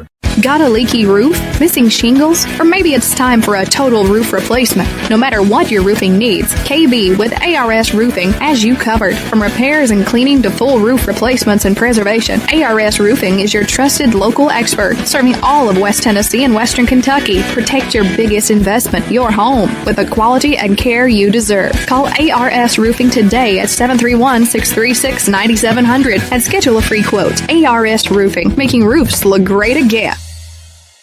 Crave Restaurant in Martin is a unique eatery that specializes in nutrient-dense foods, high in protein, low in calories. Try our protein bowls, cauliflower barbecue chicken pizza, pepperoni pizza, and much more. Meals are prepared with fresh ingredients Monday through Friday from 10:30 a.m. to 2 p.m. and 4 p.m. to 7:30 p.m. Order online through the Toast app for easy pickup or have it delivered through DoorDash. Call it in at 731-281-4865 or dine in at 129 Neal Street. Crave. Taste the difference. Your business is unique, so protecting it should be tailor-made. Unlike those one-size-fits-all nationwide security companies, First Response Security Services offers custom solutions tailored to your organization's needs. We even work around any stipulation you have. First Response actually sends real people to support you. You're not just a number in a database. You get the personal touch and real local support whenever you need it. Serving Northwest Tennessee for 15 years. Call us today. Hey ladies, are you ready to shine? Discover a new look at R&R on Lindell Boutique. From trendy outfits to must-have accessories like our custom hat design station, we got everything you need to complement your style. Come shop with us at 228 South Lindell Street, right next to Woodfire Pizza Kitchen in Martin. We're open Monday through Thursday, 10 a.m. to 5 p.m., Friday, 10 to 6, and Saturday, 10 a.m. to 3 p.m. R&R on Lindell Boutique, where style meets fun. C.R. Wilson Lumber and Supply has just what you need for your next home upgrade or big project. From durable Trex composite decking to sleek Marvin windows to semi-custom cabinets that fit your style and budget. C.R. Wilson Lumber and Supply has Traeger grills for your weekend barbecues, Milwaukee tools for the job site, Valspar paint to refresh any space, plus culverts, lumber, hardware, and so much more. C.R. Wilson Lumber and Supply. Call 731-341-4408 or stop by 8487 Highway 22 in Dresden. I've not seen that before. Come see Premier Furniture with 2 great locations in downtown McKenzie and in Union City. They've got everything to make your house feel like home. From cozy bedding to stylish dinette sets, recliners, sectionals, sofas, love seats, and more. Add the perfect touch with entertainment consoles, accent chairs, bedroom suites, and accessories to match your style. Whether you're furnishing a new space or updating your favorite room, it's well worth the drive to Premier Furniture in McKenzie and Union City. Substance abuse is never the answer. It's time to make healthy choices. Push yourself to new limits. Let your talents soar. Find solace in the rhythm of music and life. Strengthen your body and mind. Explore new worlds through imagination. Unleash your creativity. Lean on a good friend that you can trust. For tips on how to make healthy choices, call the Obion or Weakley County Prevention Coalitions or visit their websites. Ready to kickstart a career that'll take you places? Roadrunner Driving School is here to help you earn your CDL and hit the road in the right direction. Located at 106 Industries Park Drive in Sharon, Tennessee, Roadrunner Driving School offers an in-depth hands-on training curriculum that prepares you for an exciting career in the trucking industry. Learn how to drive a Class A commercial vehicle today. Call us at 731-456-2008 to earn your CDL in just 3 weeks. Let Roadrunner Driving School put you in the driver's seat. If you're looking for a place to sit back, relax, and have some fun, check out the Hawk's Nest in Martin. Each week they have weekly specials including $2 tacos on Tuesday, both beef and chicken. Also on Wednesday, check out the best wings in Weakley County with 50-cent wings at the Hawk's Nest. Thursday karaoke and also deals on pizza and many other food items. Also on Friday and Saturday night, be sure to check out live music, DJs, karaoke, and more. And don't forget, folks, they're open on Sunday, so be sure to stop by and support your favorite teams as all the games will be on the tune. At the Hawk's Nest, 105 Church Street in Martin. Wendell Alexander Realty is the premier real estate expert serving Northwest Tennessee with a deep-rooted commitment to excellence and local knowledge. Founded in 1985, we understand the unique needs of our community because we live and work here. Combining local expertise with high-end marketing techniques, we ensure your property stands out in the marketplace. Trust Wendell Alexander Realty to deliver exceptional service and results. Contact us today at 731-281-1220 to experience the difference. Extreme Customs Midtown Motors, located at 903 South 1st Street in Union City, Tennessee, offers a wide range of tires, wheels, leveling kits, lift kits, and accessories. Call 731-885-7373 or visit their website at midtownmotors-tn.com for new inventory. Dustin or Brian can help you find your next ride. Financing is available with approved credit. Extreme Customs Midtown Motors, the best prices around.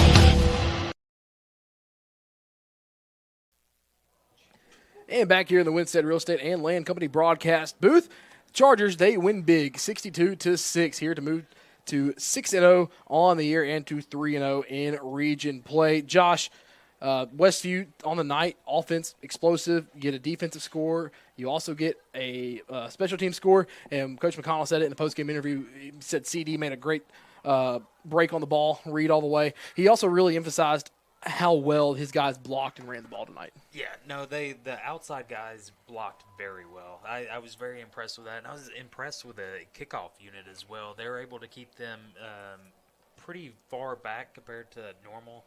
I think 90% of the time they were within the 20, 22-yard line. I think a couple times they reached the 30, 31. But other than that, great job of the kickoff unit and great job blocking outside. Yeah, great job all around. Starting to get some final scores in here tonight, so let's go ahead and give you some of those. Munford moves to 6-0 with a 57-0 win. Peabody beats Halls 42-13. Peabody is 7-0 this year. 3 games remaining on their schedule. Westview, of course, wins 62-6 here. McKenzie wins their 6th in a row, 55-6 over Collinwood. South Fulton, they end up beating Gleason 35-0. That game was close going into the fourth quarter. South Fulton ran away with it there. Obion County dominates McNairy Central in a big region contest. Then they get their first region win of the year. Scottsdale, they fall to Lewis County 41-8. USJ beats Memphis East 49-6. And Lake County beats West Carroll 43-6 as well. Those are all the finals that we have so far. Let's see if we get some more updates here, especially regarding one certain game down in Lexington against South Gibson tonight as well. Let's see. Dyer County, the last update we got, it was 28-7.5 over Chester County. And Lewis County over Scotts Hill, we already got that final. Let's see here. And everything is just still halftime updates. Trying to get some more. Let's see. Newest comments. There we go. Let's see if we can get a little update on that. Ooh, JCS and TCA 28-28 with 9:56 left to go in the fourth quarter. Brewston, they beat Liberty Tech 33-18. Camden over Sycamore starting the fourth quarter 28-21. Let's see here. South Gibson still holds a 20-17 lead with about 6 minutes left to go in the fourth quarter over Lexington. Crockett up 42-21 over Dyersburg. Those are all the big scores. Covington, they get a big win tonight along with Obion County, so the region is kind of starting to take shape. Obion County with that win over McNary Central. Their last two region games will be against Ripley and Bolivar, a chance to go to 3-3 in the region and claim that fourth spot. They put themselves in the hole. Westview, Covington, and Dyersburg aren't going to finish with 3 region losses. One of them will have none, one of them will have 1, and the other one will have 2 more than likely. That's how it's probably going to shake out. Josh, any final thoughts before we sign off tonight? Yeah, no, great job by the young guys. They were able to get a lot of plays. There were some people that got to touch the ball for the first time. Yeah, a lot of guys got, like you said, just got their first touches of the season tonight. Seniors got to play that don't get to play often. You know, Coach McConnell talked about how impactful the senior class has been, especially led by Dantes Joy and C.D. Dameron. For myself, Jared Davidson, and my color commentator, Josh Greer, our production team of Mason, Amber, and Chris, and to all of our sponsors that make these broadcasts possible. Westview, they win 62-6. We will see you next week when Westview hosts Bolivar for homecoming here at Hardy Graham Stadium on the Sports 731 Network. Pregame coverage will start at 6:30 with kickoff at 7 p.m. A lot of other good games coming down to the wire in West Tennessee tonight. If you can find a stream, go watch those as well. We will see you all next week when the Chargers take on Bolivar on homecoming on the Sports 731 Network.